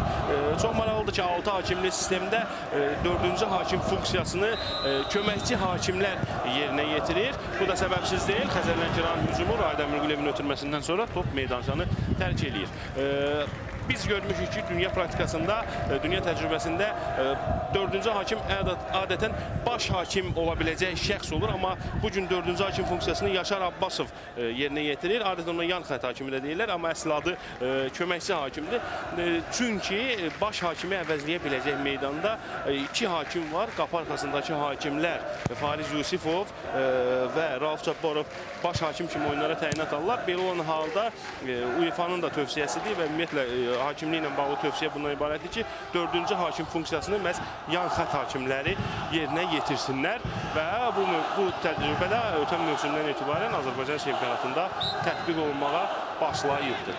Təşəkkürlər Gündüz. Bu maraqlı məlumatlara görə hər halda klub təcrübən var və uzun müddət məhz Neftçinin tərkibində çalışmışsan və düşünürəm ki, bu cür şərhlərin bizə və tamaşaçılarımıza çox maraqlı olacaq. Ara bir səndən bax bu cür məlumatları gözləyirik. Hələlik sən Neftçi hücumdadır. Qapıya zərbə indiriləcəkmi? Xeyr, Araz Abdullayev aldadıcı hərəkətlər, topu kimi ötürəcəyinə baxır. Erik Ramosla oynamaq düşüncəsi alınmır və dərhal da Rahid Əmirquliyev topu ələ keçirir və Xəzər Lənkəranın təhlükəli hücumunu izləyəcək. Sol cinaha topu ötürdü. Kazım Kazımlının bu zərbəsi dəqiq alınmadı. Top müdafiəçilərə deyir, amma hücum davam edəcək. Kamran Abdullazadə topu ələ keçirdi, ötürməsi dəqiq alınmadı və beləcə yalnız indi rahat Neftçi nəfəs ala bilər. Skarlatakinin sarı vərəqəsi var idi və qırmızı vərəqə. Skarlataki oyundan qovulur. Bu epizodda Rəhim Həsənov onu bağışlamadı və ikinci sarı vərəqə ilk hissədə Manuel Skarlataki sarı vərəqə ilə cəzalandırılmışdı və qarşılaşmanın 56-cı dəqiqəsində Xəzər Lənkəran heyətdə geri düşür. Heyətdə yer alan yeganə legioner Manuel Skarlataki meydandan qovulur. İkinci sarı vərəqədən sonra indi Yunus Hüseynov baxaq hansı gedişə əl atacaq. Skarlataki ilə meydanı tərk etməyi tələsmir. Yalnız indi hakimin qəti işarəsindən sonra o bunu edir. Hər halda epizodun təkrarında qaydanın pozulduğunu biz gördük. Hakimin qərarı ikinci sarı vərəqə. Bu isə futbol qaydalarına uyğun olaraq meydandan kənarlaşdırılma deməkdir. Mən istərdim ki, hazırda Səmra ilə bir əlaqə yaradaq. Orada Yunus Hüseynovun və ümumən Xəzər Lənkəran komandasının texniki zonasında və ehtiyat oyuncular skamyasında əyləşən futbolçuların bax hakimin bu qərarına reaksiyası necə oldu? Səmra, eşidirsən bizi? Şəmsəddin, eşidirəm sizi. Mən hazırda elə Xəzər Lənkəran texniki zonasının yanındayam və baş məşqçi qarışıq bütün texniki zona etiraz elədi həmin qərara və hakimin şəxsən özünə, baş hakimin şəxsən özünə etiraz elədilər. Qərarla razı olmadılar, amma qərar dəyişmədi. Təşəkkürlər və bu da təbiidir. Hansı məşqçi bu cür vəziyyətdə hakimin qərarı ilə razı ola bilər. Üstəgəl unutmayaq ki, bu böyük oyundur və mən indi bilirəm sabah aparıcı kütləvi informasiya vasitələrində, saytlarda, idman nəşrlərimizdə bu qərarla bağlı nələr yazılacaq, bu qərar müxtəlif rakurslardan izlənəcək. Bu arada Elşən Abdullayevə sarı vərəqə göstərir Rəhim Həsənov. Hakim onu qaydanı pozduğu qənaətində idi və bunu sarı vərəqə ilə cəzalandırdı. Ümumiyyətlə, hakimlərdən söz düşmüşkən böyük oyunlarda ən çox hakimlik Şəmsəddin hal-hazırda bugünkü oyunda təyinat alan, amma əlavə köməkçi hakim kimi təyinat alan Fariz Yusifov eləyibdi. Fariz Yusifov böyük oyunlarda 8 dəfə baş hakim funksiyasını yerinə yetirib. Bundan başqa hakimlik karyerasını başa vuran və artıq hakim inspektor kimi çalışan Vüsal Əliyev 7, Əli Arağayev 4, Ramil Diniyev 3, Anar Salmanov, Orxan Məmmədov və Rəhim Həsənov bu oyuna qədər 2 dəfə hakim olmuşlar. Bu arada Neftçinin hücumu və hesab açılır. Araz Abdullayev qarşılaşmanın 58-ci dəqiqəsində Neftçini hesabda irəli çıxarır. Etiraf eləmək lazımdır ki, əla hücum təşkil etdi Neftçi və Xəzər Lənkəranın heyətdə geri düşməsindən dərhal sonra Neftçi bundan yararlandı və hesab açıldı. Qolun təkrarını biz bir daha izləyəcəyik. Qarşılaşmanın 58-ci dəqiqəsində penalti zərbəsindən yararlana bilməyən Araz Abdullayev hesabı açdı. Və beləcə Araz Abdullayev öz səhvini düzəltmiş olur. Skarlatakinin yoxluğu da təbii ki özünü göstərdi. Yunus Hüseynov onu kimlə əvəzləyəcəyini düşünərkən bəlkə də heç əvəzləmə də olmadı. Çünki unutmayaq ki, çox böyük problemlərlə, heyətlə bağlı problemlərlə üzləşib Xəzər Lənkəran. Klub cəzalı durumdadır və yeni transferlərdən yararlana bilmir. Belə olan halda ancaq öz yetirmələrinə üstünlük verməlidirlər. Və təbii ki, Skarlatakini layiqincə əvəz edə biləcək belə bir yetirmə Xəzər Lənkəran heyətində yoxdur. Unutmayaq ki, Skarlataki legioner bir futbolçu və təbii ki, ustalıq səviyyəsi yerli oyunculardan bir qədər çoxdur. Və belə olan halda Araz Abdullayev dərhal Neftçinin hücumunu qola çevirir və indi Neftçi bir qədər də rahat oynaya bilər. Artıq hesab açılıb, üstəgəl rəqib də meydanda azlıqdadır. Amma belə olan halda artıq Xəzər Lənkəranın itiriləsi heç nə yoxdur. Mənə gəlir ki, indi bütün heyətlə Xəzər Lənkəran hücuma keçəcək və qalan dəqiqələr ərzində biz onların hücumda oynadığını görə biləcəyik. Raid Əmirqulov indi topun arxasındadır. Cərimə zərbəsini yerinə yetirirlər qonaq komandanın futbolçuları. Ötürmə edilir qapı qarşısına Mamin mövqedə və avtogol deyil. Raid Əmirqulovun qolu bu. Amma bunu avtogol da demək olar. Müdafiəçi və qapçı arasında anlaşılmazlıq. Mixail Petkoviç müdafiəçinin nə etdiyini bilmədi. Topa reaksiya göstərə bilmədi. Birdən-birə və Xəzər Lənkəran bu Juan Alberto Meli idi. Juan Alberto Meo bu epizodda Bəli, topdan yayındı. Nədənsə topu qapçı üçün buraxdı, amma belə olan halda müdafiəçi topu uzaqlaşdırmalıdır. Bu anlaşılmamaz oyuncular arasında olan o anlaşılmazlıqdan irəli gələn bir məqam idi. Mənə elə gəlir ki, ilk dəfədir ki, bu futbolçular start heyətində eyni anda meydana çıxırlar. Michal Peskovic Meyinin topa müdaxilə edəcəyini düşündü, amma Meyi Michal Peskovicin artıq mövqeyindən tərk etdiyini və topu tutacağını fikirləşdi və bu da nəticə itibarilə iki futbolçu arasında olan anlaşılmazlıq Xəzər Lənkəranın hesabı bərabərləşdirməsi ilə nəticələndi və Rahid Əmirquliyev vurulan qolun müəllifi kimi adını lövhəyə, tabloya yazdırdı. Artıq bu onun çempionatımızda 3-cü qoludur və belə olan halda Xəzər Lənkəranın ən məhsuldar futbolçusuna çevrilir bu çempionatda.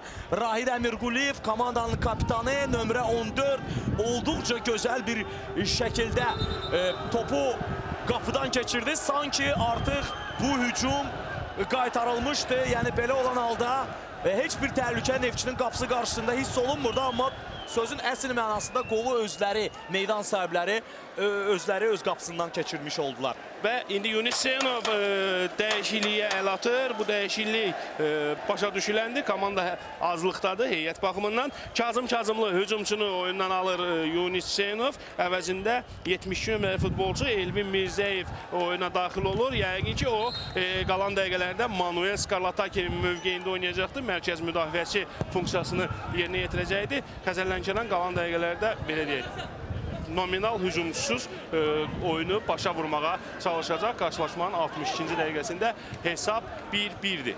Bax belə, gözlədik, qol yox idi və qısa zaman ərzində bir qırmızı vərəqə, 2 qol, sözün əsl mənasında böyük oyuna şahidlik edirik və mən istərdim indi sözü Səmraya ötürək, çünki oyuncu dəyişikliyi baş verdi. Maraqlıdır, görürsən Yunis Hüseynov meydana Elvin Mirzəyevi buraxanda ona nə tapşırıq verdi? Və bundan başqa biz Kaue'nin oyuna çıxmağa hazırlaşdığını görürük. Maraqlıdır. Orada nə baş verir? Səmra, bizi eşidirsənmi? Gündüz, bəli, eşidirəm. Artıq gördünüz, Elvin Mirzəyev əvəzlədi Xəzər Lənkəranın futbolçusu Kazım Kazımlını 11 nömrəni. İndi isə Kaue meydana çıxacaq. Kaue isə 8 nömrəli futbolçu, deməli Elşən Abdullayevı əvəzləməyə hazırlaşır. Yəqin oyunun meydandan çıxmasını gözləyirlər. Biz də onu gözləyirik. Yəqin ki, Elşən Abdullayev əvəzlədikdən sonra Kaue Elşən Abdullayevin mövqeyində oynayacaq. Söhbət yarım müdafiə mərkəzindən gedir. İndi Meyi səhvə yol verəcək də az qala və öz səhvini düzəltdi. İndi Xəzər Lənkəranın sol cinah müdafiəçisi Mahsun Qəmbərli top irəli vurur. Kazım Kazımlı, Rahid Əmirquliyev dərhal irəli atılır. Hücumda üzr istəyirəm, Kamran Abdullazadə idi bu. Onun ötürməsindən sonra top Rahid Əmirquliyevə çatdı, amma Rahid Əmirquliyev qaydanı pozdu. Meyi dərhal cərimə zərbəsini yerinə yetirmək istədi, amma hakim oyunu saxladı. Məhz bir qədər əvvəl Səmranın dediyi dəyişikliyi həyata keçəcək. Yaşar Abbasov işarə edir ki, 8 nömrəli futbolçu Elşən Abdullayev meydanı tərk edir. Kaue da Silva qalan dəqiqələrdə Neftçinin hücumda Neftçiyə güc qatmalıdır. Elşən Abdullayevin bir sarı vərəqəsi də var idi. Onu da qeyd etmək yerinə düşər və bir qədər əvvəl biz bildirdik ki, Rahid Əmirquliyev bu qolla Xəzər Lənkəranın ən məhsuldar futbolçusu oldu. Amma xeyr, çempionatımızın ən məhsuldar futbolçusu oldu. Çünki bugün keçirilən oyunlarla nəzər saldım. Qarabağ Gəncə görüşündə vurulan qolların müəlliflərinə baxdım və deyə bilərik ki, bu qoldan sonra Rahid Əmirquliyev hazırda çempionatımızın vahid bombardirinə çevrilir. Təbrik edirik Rahidi. Unutmayaq ki, yığma komandamızın sonuncu oyununda da o komandamızın qəhrəmanı olmuşdu. 2 top vurmuşdu Maltanın qapısından səfər oyununda və beləcə komandamızı məğlubiyyətdən xilas etmişdi. Onu da qeyd edim ki, Xəzər Lənkəranın kapitanı Rahid Əmirquliyev beləcə ilk imzaya da atmış olub. Belə ki, ilk dəfə Xəzər Lənkəranın futbolçusu yığma komandamızın heyətində bir oyunda dubl edir. Bu məqamı da, bu faktı da qeyd etmək istərdik. Açığı söyləyə bilərik ki, hazırda Rahid Əmirquliyev Xəzər Lənkəranın kapitanı ölkə futbolunun ən yaxşı oyuncularından biridir. Demək olar ki, tək başına Xəzər Lənkəranı öz dalıcan aparır. Yanında kifayət qədər gənc futbolçular var və kapitan sözün əsl mənasında bütün liderlik funksiyasını özündə toplayıb. Bax, bu cür çətin oyunlarda da irəliyə gedərək bu gəncləri öz dalıca aparır. 1-1. Böyük oyunda hesab bərabərləşdi. Bu qol necə vuruldu? hər halda vuruldu. Burada təbii ki, qapçı və müdafiəçinin anlaşılmazlığı da öz rolunu oynamışdı. Amma unutmayaq ki, Mixail Petkoviç bugün Neftçinin əsas qapçısını əvəz edir və belə olan halda təbii ki, səhvlərdən də sığortalanmaq lazım idi, amma bunu bacarmadılar. Sağda bir vəziyyətdə müdafiəçi, qapçı bir-birini anlamadı. Burada oyundan kənar vəziyyət qeydə alınır. Neftçinin növbəti hücumunu izləyirdik. Oyundan kənar vəziyyət və indi Orxan Sadıqlı tələsmədən topu oyuna daxil edəcək. Xəzər Lənkəran heyətdə geri düşüb, azlıqdadır. Manuel Skarlataki ikinci səhər əvvəlində meydandan qovulub. Bundan başqa qarşılaşmanın 5-ci dəqiqəsində Neftçi penalti zərbəsindən də yaralana bilməyib. Orxan Sadıqlı Araz Abdullayevin zərbəsini dəf edib. Böyük oyunda qollar var, penalti var. Qaçırılan penalti var. Dəf olunan penalti desək, mənə gəlir ki, Şəmsəddin daha uyğun olar. Orxan Sadıqlının əziyyətini, zəhmətini yerə vurmayaq və qırmızı vərəqə də var. Böyük oyunlarda adətən biz bunların belə deyək də, bu senari ilə böyük oyunlar davam edir. Hələ ki, senaridən kənara çıxmayıblar. Bəli, istənilən halda, istənilən heyətdə bu iki komandanın görüşü həqiqətən də olduqca maraqlıdır. Yalnız və yalnız arzu etmək istərdik ki, növbəti bax belə böyük oyunda həm Neftçinin, həm Xəzər Lənkəranın azarkeşləri stadiondan da bu oyunu izləsinlər. Hər halda çox istərdik ki, futbol azarkeşlər üçün oynanılır və onları stadionda görmək də çox xoş olar. Həm futbolçulara, həm də bizə. Ötürmə edilir qapı qarşısına və Kaue girər-girməz oyunda diqqət mərkəzinə düşür. Amma topu istənilən kimi qəbul edə bilmədi. İndi Xəzər Lənkəran hücumçusuz oynayır. Hücumçusuz oynayır, ona görə ki, Manuel Skarlataki meydandan qovulu və Yunus Hüseynov məcburiyyətdən Elvin Mirzəyevi hücumçu Kazım Kazımlının əvəzinə meydana buraxıbdır. Bununla belə Xəzər Lənkəran azlıqda qalsa da hələ ki pis təsir bağışlanmır. Qarşılaşmanın 67-ci dəqiqəsi artıq başa çatmaq üzrədir. İndi Erik Ramos Neftçi rəqibin azlıqda qalmasından yaralanıb, daha çox hücum edəcək və bu hücumlar biraz risk alacaq və bu hücumlar, bu risk Xəzər Lənkəranın xeyrinə də işləyə bilər. Təbii ki, bundan yaralana bilsələr, sürətli əks hücum yarada bilsələr. İndi Kaue topladı, geri oynayır Erik Ramos. Hakimlərdən söz düşmüşkən, Şəmsəddin, bugünkü oyunda məndə olan məlumata görə əlavə köməkçi hakimlərdən biri FIFA referisi Əliyar Ağayev olmalı idi, amma o ümumiyyətlə bu tur heç bir oyuna təyinat almayıb, çünki xəstədir və onu Rauf Cabbarov əvəzləyib. Məqsəd İsayev. Əliyar Ağayev Allahdan şəfa diləyək. Tez bir zamanda səhətini düzəldib, yenidən onu meydanlarda görməyə arzusundayıq. Hazırda isə sol cinahla Xəzər Lənkəranın hücumunu gəlin izləyək, amma bu hücumun qarşısı kəsilir. Kamal Abdullazadə daha sonra qaydanı da pozur, amma hakim Rəhim Həsənov bildirir ki, top Neftçi futbolçularda qaldığından oyunu davam etmək olar.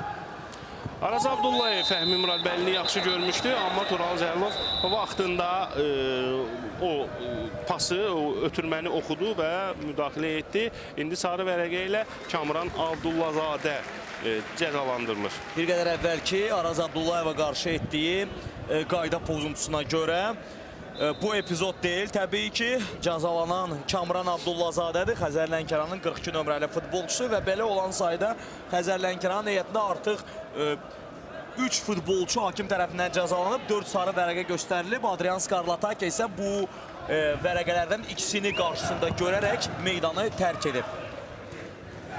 Və Rahid Əmirquliyev yaxşı düşünmüşdü, amma Kamran Abdullazadə onun bu istəyini başa düşmədi və topa çatmadı. Nəticədə top Neftçinin futbolçularında qalır. İndi Meyi kifayət qədər təcrübəlidir. İspaniya La Liga təcrübəsi var, amma bugünkü oyunda bir-iki epizodda, hətta xüsusən buraxılan qolda Meyi özünə yaraşmayan səhvə yol verdi. Cardozo ötən mövsüm Neftçinin heyətində mərkəz müdafiəçisi kimi kifayət qədər azarkeşlərin də rəğbətini qazana bilmişdi və özünü yaxşı tərəfdən göstərə bilmişdi. Əzquliyevin ötürməsindən sonra top xeyli uzaq düşdü və meydançanı tərk elədi. Cardozo komandadan göndərildikdən sonra, daha doğrusu müqaviləsi uzadılmadıqdan sonra Meyi ilə müdafiə mərkəzini gücləndirdi Neftçi. Amma etiraf eləmək lazımdır ki, Cardozo Meyinin bu səhvini hələ etməmişdi. Və mən sənə tamamilə razıyam Gündüz. Yəni yalnız ona görə ki, Mixail Peskoviçi bu qolun buraxılmasında günahlandırmaq olmaz. Meyinin də səhvi çox böyük rol oynadı. Belə olan halda əgər topa sən birinci çatmısansa, topu sən niyə uzaqlaşdırmırsan, qapçıya buraxırsan. Və belə olan halda qapçı bunu gözləmirdi. Həmin topa reaksiya göstərə bilmədi. Nəticədə top sakitcə, o qədər də qüvvətli olmayan, amma ən əsası dəqiq zərbədən sonra tora daxil oldu və Xəzər Lənkəran hesabı bərabərləşdirdi. Neftçi nə edəcək? Neftçi meydanda çoxluqdadır, bir nəfərlə artıq oynayırlar və təbii ki, bu üstünlükdən yararlanmaq olar. Amma mənə elə gəlir ki, əgər bu görüş bu hesabla başa çatarsa, o zaman Xəzər Lənkəran bu nəticədən razı qala bilər və Lənkərana rahat bir şəkildə dönə bilərlər. Bu arada qayda pozuntusu çox çomud bir şəkildə iki futbolçu toqquşur. Məqsəd İsayev zədələnir.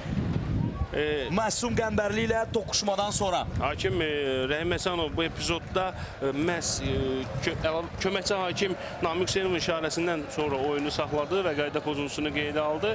Hər iki komandanın həkimlər briqadası meydandadır və indi hər iki komanda, hər iki futbolçu həm Məsum Qəmbərli, həm də Məqsəd İsayev meydançanı tərk edib daha sonra kənardan oyuna daxil olacaqlar. Hələlik oyunda yaranan fasilə, mənə elə gəlir ki, bu fasilə qolun təkrarını bir daha izləyək. Meyi. Dərhal təkrardan da görünür ki, o bilərəkdən başını çəkdi. Düşündü ki, Peskoviç topu tutacaq, amma Peskoviç isə deyirsən saydığını say, gör Meyi nə sayır. Peskoviç isə düşündü ki, Meyi topu uzaqlaşdıracaq, amma bu baş vermədi və nəticədə buraxılan qoldan cəmi bir dəqiqə sonra Xəzər Lənkəran hesabı bərabərləşdirdi. Ümumiyyətlə, Meyinin həmin epizodda bir neçə variantı var idi. Ən uğursuz seçim etdi. Topu nədənsə qapçıya buraxdı. Peskoviçi biz görürük, təbii ki, çox üzgündür. Səhv etmirəmsə, bu onun əsas heyətdə ilk oyunudur. Bir daha xatırladaq ki, Neftçinin əsas qalkiperi bu oyunu zədə səbəbindən buraxır. Bu səbəbdən də onu Mixail Peskoviç əvəz edir. Bir halda komandasını qoldan xilas etdi. Biz bunu vurğuladıq, yaxşı oynamışdı. Amma buraxılan qol zamanı həmin topa reaksiya göstərə bilmədi. Lakin burada bir daha qeyd edək ki, Neftçinin 5 nömrəli müdafiəçisi Meyinin də, daha doğrusu Juan Alberto Meyinin də səhvi çox böyük rol oynadı. İndi Neftçidə mən meydanda futbolçuların yer dəyişməsini gördüm. Araz Abdullayev sağ cinaha çəkilibdir. Bunun müqabilində Fəhmi Muradbəyli sol cinahda çıxış edir. Nə qədər effektli olacaq Samir Əliyevin bu gedişi, qalan dəqiqələr bunu göstərəcək. Hələlik bu dəyişiklik effektli deyil, etiraf eləmək lazımdır. Buraxılan qoldan sonra Neftçi futbolçuları sanki özlərini itirmiş kimi görünürlər. Ön xəttə hücum qurmağa çalışırlar, amma hələ ki bu hücumlar istənilən kimi qurula bilmir. Bir-iki ötürmədən sonra top bitirilir. Bax necə ki, indi bu başlayırdı. Orxan Əliyev topu ələ keçirdi. Yox idi, əsas odur və Elnur Cəfərov sürətli irəliləyir sağ cinahdan. Rəqibindən sıyrılmaq istədi, amma Ramos komanda yoldaşını sığortaladı və dərhal ona köməyə gəldi və topu ələ keçirdi. İndi Meyi Neftçinin növbəti hücumunu başlayacaq və elə deyilir Araz Abdullayev. Rəhman Hacıyev boş mövqeyə açıldı. Araz Abdullayev onu yaxşı gördü. Rəhman Hacıyev ötürməsindən sonra top rəqib futbolçuya dəyərək, Elvin Mirzəyevə dəyərək meydançanı tərk elədi və indi gücdən zərbə.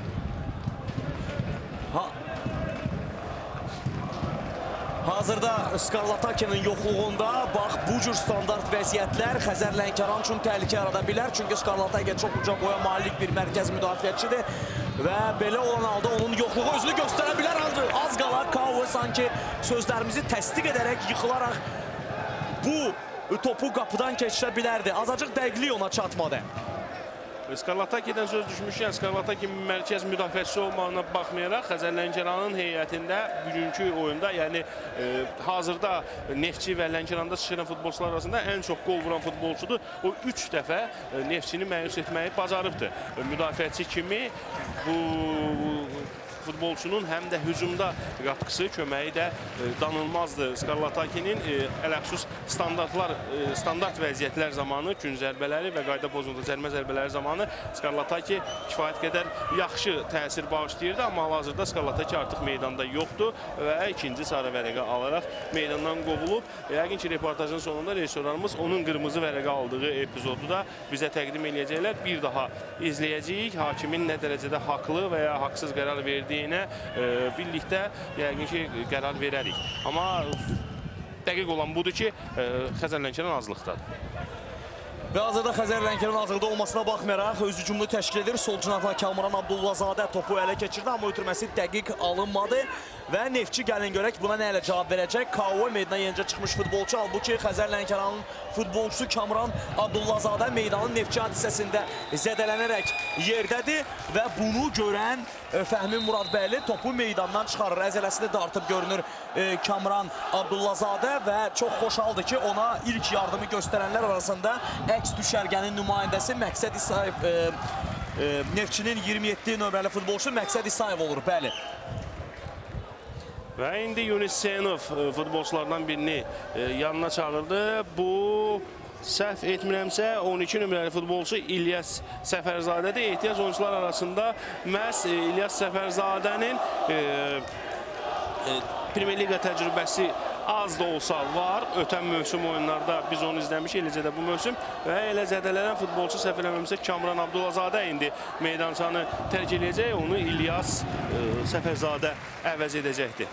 Meydana o qədər istəklidir ki, çıxmaq üçün dərhal hakimin işarəsini gözləmədən çıxmışdı gənc futbolçu İlyas Səfərzadə və ehtiyat hakim onun dalıca meydana girərək, onun əlindən tutaraq onu meydandan çıxardı ki, elə hakimin işarəsi yoxdur və bu səbəbdən də sən meydana çıxa bilməzsən. 12 nömrəli futbolçu indi meydana daxil olacaq Xəzər Lənkəran heyətində İlyas Səfərzadə. O 42 nömrəli Kamran Abdullazadəni əvəz edəcəyi dəqiqdir. Çünki zədələnən Kamran Abdullazadə birbaşa ehtiyat oyuncular skamyasına yollandı. İndi Neftçinin hücumu, qayda pozuntusu yoxdur. Hakim belə düşünür. K.O. Neftçinin hücumu davam eləyir.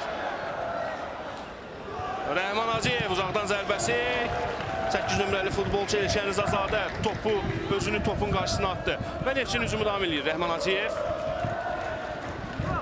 Bu arada demək yerinə düşər ki, Neftçi tam heyətlə meydanın rəqibi hadisəsindən keçib. Yalnız qalkiper təbii ki, meydanın Neftçi hadisəsində qalıb. Araz Abdullayevin ötürməsi, müdafiəçi Rasim Ramaldanov topu bu ötürmədən sonra qaytarır və top qapı xəttindən çıxır və yalnız indi gənc futbolçu İlyas Səfərzadə meydana daxil olur. O zədələnən Kamran Abdullazadəni əvəz edir.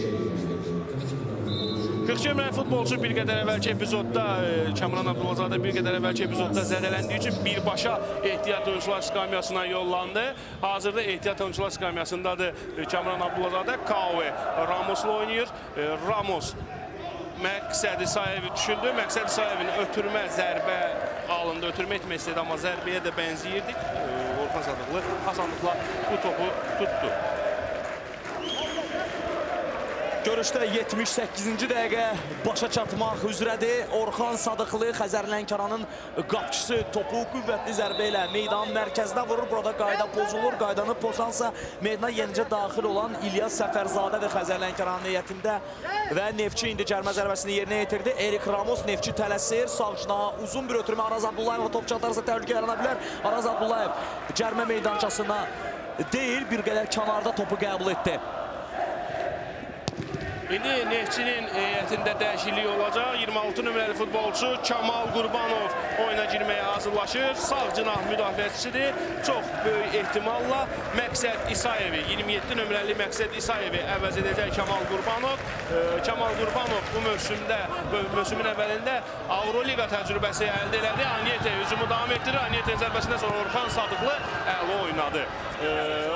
Kamal Qurbanov bu mövsüm Mladisla oyunlarda, Avroliqanın birinci təslimat mərhələsinin oyunlarında Neftçinin hər iki oyunda start heyətində yer alıb, hətta qol vurmağa da müvəffəq olub. Zədəlib Məqsəd İsayevin yoxluğunda Kamal Qurbanova şans vermişdi Samir Əliyev. Və elə dediyimiz kimi də olur, Məqsəd İsayev oyunu tərk eləyir, Kamal Qurbanov oyuna daxil olur. Gündüz maraqlı bir əvəz etmədir. Neftçiyə qələbə qazanmaq lazımdır. Rəqib meydanda azlıqdadır, amma Samir Əliyev nədənsə meydana müdafiəçini buraxır.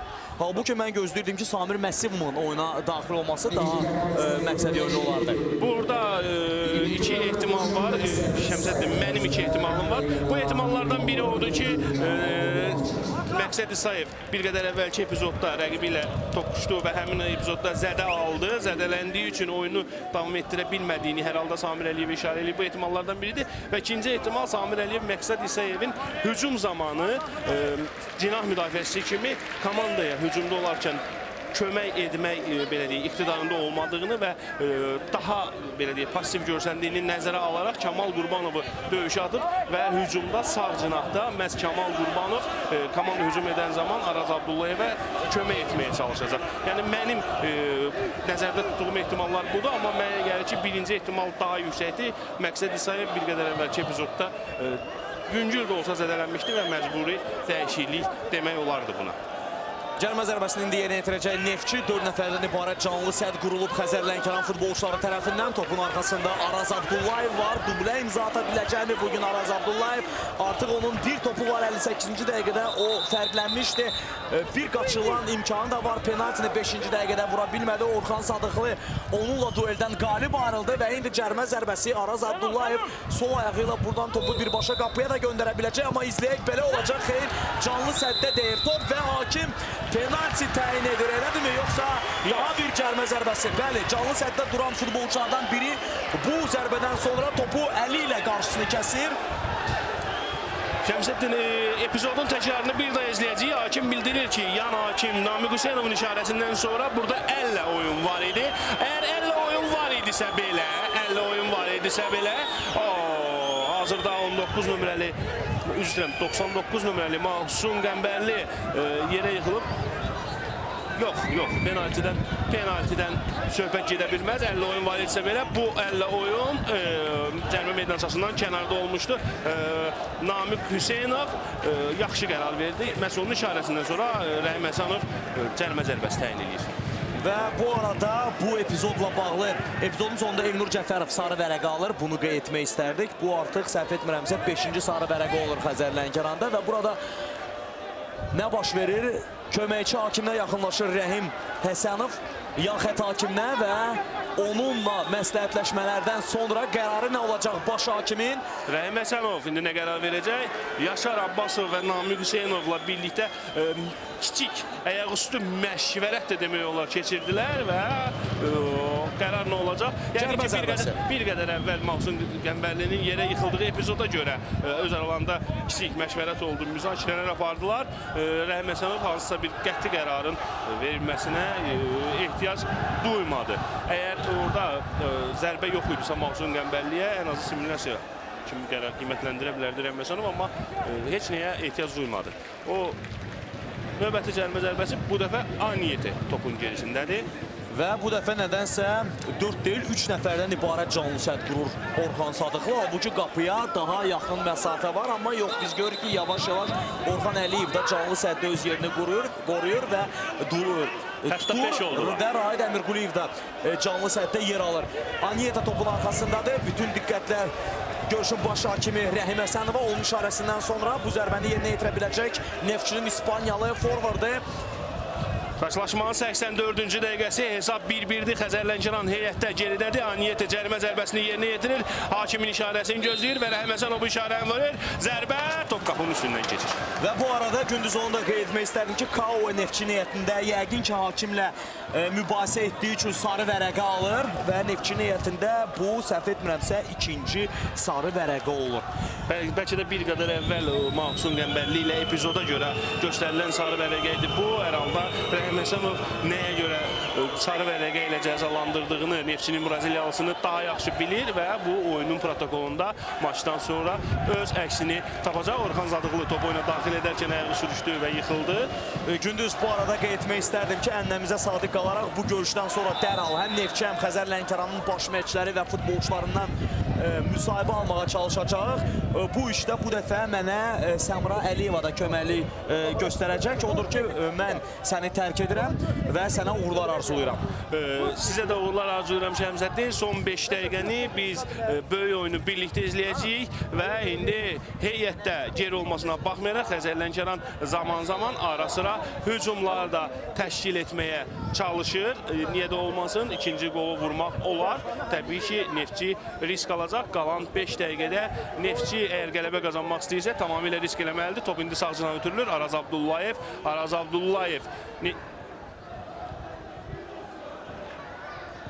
Abdullayev ötürməsi dəqiq olmadı.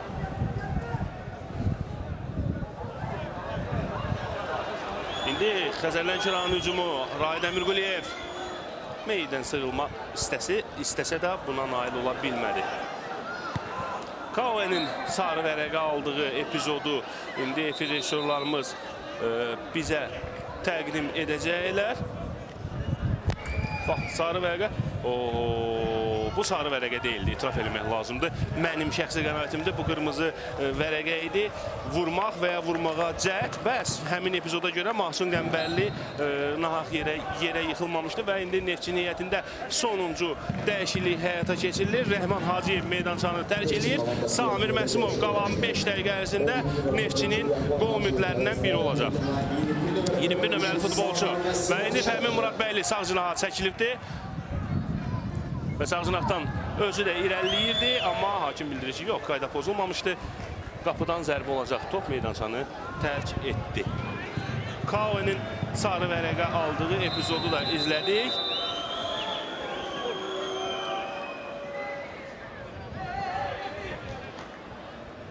Oyun dayanıb. Xəzər Lənkəranın futbolçusu Mahsun Qəmbərli əvəz etmək istəyir.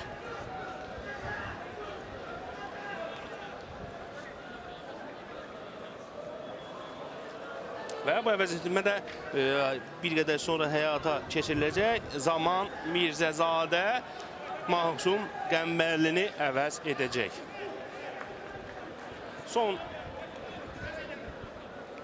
İndi Samir Əliyev meydançanın kənarında Kamal Qurbanov yanına çağırır və tapşırıqlarını verir. Oyun dayanıb. Mahsun Qəmbərli xərəkdə meydançanı tərk edəcək. Və əvəz etmə də artıq həyata keçirilir. 4-cü hakim işarəni verdi.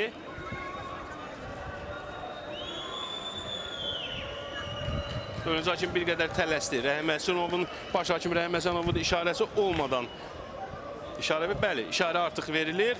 Zaman Mirzəzadə qalan dəqiqələr ərzində meydançada olacaq. Zaman Mirzəzadə Mahsun Qəmbərlini əvəz eləyəcək.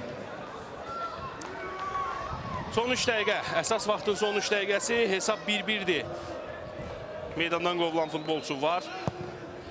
Qaçırılan, daha doğrusu dəf edilən penalti var və vurulan 2 qol var. Böyük oyunda Neftçi Xəzər Lənkəran görüşündə indi Aniyeti topladı. Neftçi son dəqiqələrdə daha çox qüvvə ilə irəli atılır. Təbii ki, rəqib komandanın azlıqda qalmasından yararlanıb hesabı öz xeyirlərinə dəyişmək haqda düşünürlər və böyük oyunda qələbə haqda düşünürlər. Peskoviç indi mövqeyi tərk elədi və topun meydançadan çıxmasına nail oldu. Out, yan xətdən Kamal Qurbanov dərhal topu oyuna daxil elədi. İndi Meyi topladı. Uzun diagonal ötürmə Fəhmin Muradbəyli istiqamətində. Fəhmin Muradbəyli, amma Orxan Sadıqlı əl oynayır. Amma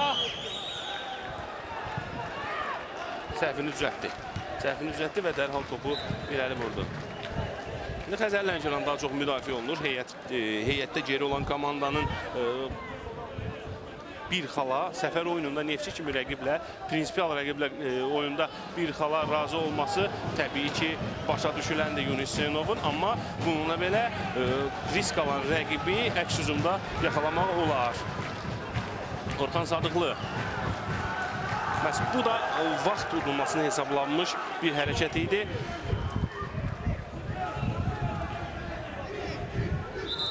Bir qədər əvvəl Kaue'nin sarı vərəqə aldığı epizod kifayət qədər mübahisəyə açıq epizodu idi. Efir rejissiyonumuzda xahiş edək, əgər imkan varsa, fürsət varsa, o epizodu bir daha bizə təqdim eləyər. Kaue'nin sarı vərəqə aldığı epizod, hansı hərəkətinə görə sarı vərəqə almışdı, imkan düşsə onu bizə təqdim edəcəklər. Efir rejissorlarımız Orxan Sadıqlı topu oyuna daxil elədi. Top yenidən Neftçinin futbolçularındadır. Fəhmi Murad bəylə əla buraxdı. Samir Məsimov sağ cinahdan irəliləyir. Oyuna yeni daxil olub Samir Məsimov, amma ötürməsi dəqiq deyil. Bəli, Kaue'nin sarı vərəqə aldığı epizodu indi bizə göstərmək olar. Bir daha təkrarını izləyirik. Mahsun Qəmbərli də artistlik bacarığını yaxşı göstərdi, amma hakimlər bu epizodda qırmızı vərəqəyə lüzum görmədilər. Amma qaydalar mən bildiyim qədərilə onu deyir ki, vurmaq və yaxud vurmağa cəhd. Bu vurmaqdır, cəhdə deyil. Hər halda rəqibi itələdi və Rəhim Həsənov Kaue'ya bu epizodda qırmızı vərəqə göstərə bilərdi. Ramos topu oyuna daxil edir. Meyi. Əziz Quliyev.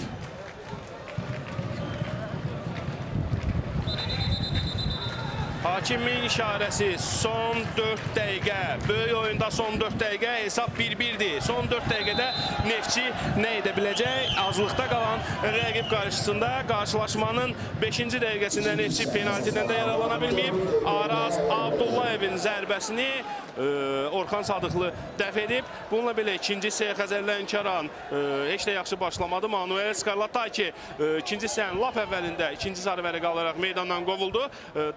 Bundan dərhal sonra Araz Abdullayev hesabı açdı. Amma Neftçinin sevinci cəmi 1 dəqiqə çəkdi. Cəmi 1 dəqiqə sonra Xəzər Lənkəran, Rahid Əmir Quliyev, Meyi və Peskoviçin birlikdə hədiyyə etdiyi qoldan sonra hesabı bərabərləşdirməyə müvəffəq oldu və indi hakim sarı vərəqəni Anyetəyə göstərir. Rasim Ramaldanovla Anyet arasında gərginlik var idi. Anyetin hərəkətini Rəhim Həsənov sarı vərəqə ilə cəzalandırdı. Və Anyetə hələ də hakimə etirazını bildirir, etirazını davam etdirir. Adətən belə etirazlar nəticəsi heç də yaxşı bitmir. Orxan Sadıqlı zədələndiyi üçün topu meydandan kənara vurdu. Məhz etirazlar da buna görə idi. Hakim həkimləri oyuna dəvət etdi. Bax, birinci sənin əvvəlində də demişdim, adətən bu epizodlara görə, sarı vərəqə aldığı epizodun təkrarını bir daha izlədik. Bu epizodlara görə, bax bu cür oyun dayanmasına görə hakim ən azı 4 dəqiqə əlavə edir demişdim. Bu vaxtı uzada da bilər, çünki oyun artıq dayanıb. Rahid Əmir Quliyev Anyetəyə bildirir ki, danışmaq ehtiyacı yoxdur, artıq danışmaq ehtiyacı yoxdur və Anyetə isə susmaq niyyətində deyil. Anyetə hələ ki susur. Söhbət nitq qabiliyyətindən getmir, qolçuluq qabiliyyətindən gedir Anyetənin. Hələ ki 2 oyunda susur və Neftçinin son 2 oyunda start heyətində yer alsa da qol vura bilməyib. Böyük ümidlərlə transfer olunan bu futbolçu ilk oyunda, rəvanlı oyunda etiraf etmək lazımdır ki, pis təsir bağışlamamışdı. Amma bu Anyetəyə qiymət vermək üçün kifayət qədər tezdir. Orxan Sadıqlı qapısı olduğu üçün məhz oyun dayanıb.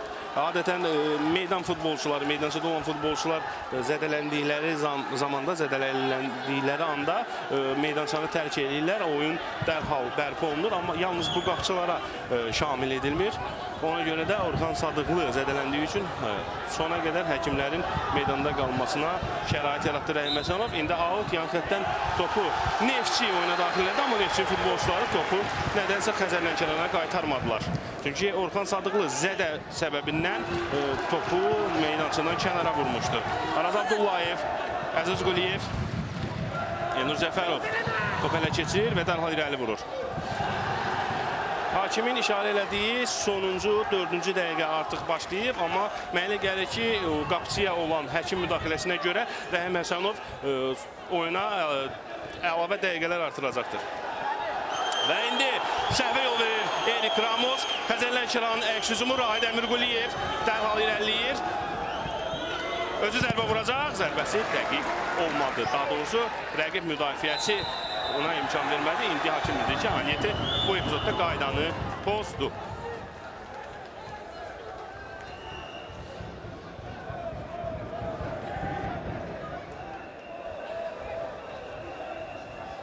Rahid Əmirquliyev cərimə zərbəsini yerinə yetirəcək, tələsmədən bunu edir və Xəzər Lənkəran indi oyuna başlayacaq. Topu yəqin ki, rəqibin cərimə meydançasına doğru ötürəcək.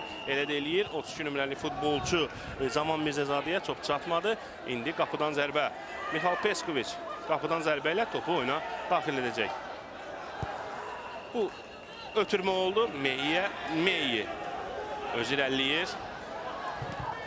Rəqibin futbolçusu onun qarşısını kəsməz. Meyi dərhal ötürmə etmək qərarına gəldi və bu ötürmə isə dəqiq olmur. Kamal Qurbanov ötürülən topa çatmadı. Orxan Sadıqlı isə tələsmədən topu oyuna daxil eləyəcək. 4 dəqiqədə artıq başa çatıb. İndi Rəhim Həsənov əlavə dəqiqələr oynadır.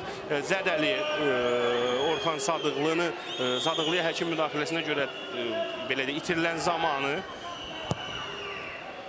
və Orxan Sadıqlı topu oyuna daxil elədi. Erik Ramos ilkin mübarizədən qalib ayrıldı. Fəhmi Muradbəyli sona qədər mübarizə aparır. Topu ələ keçirir, amma ötürməsi dəqiq olmur.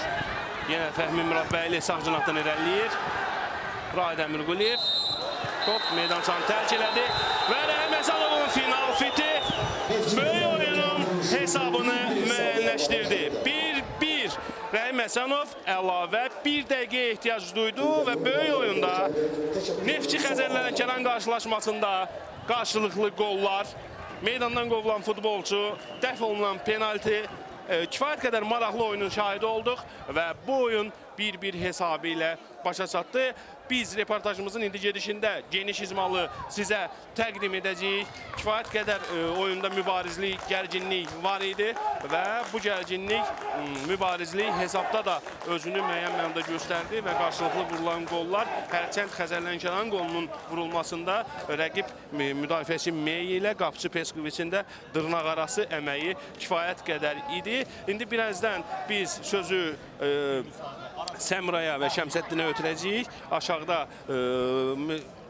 texniki zonada müsahibələrimiz olacaq və dərhal efir rejissorlarımız bizə işarə eləyəndən sonra sözü biz həmkarlarımıza ötürə bilərik, amma komandalar meydanı tərk eləyir.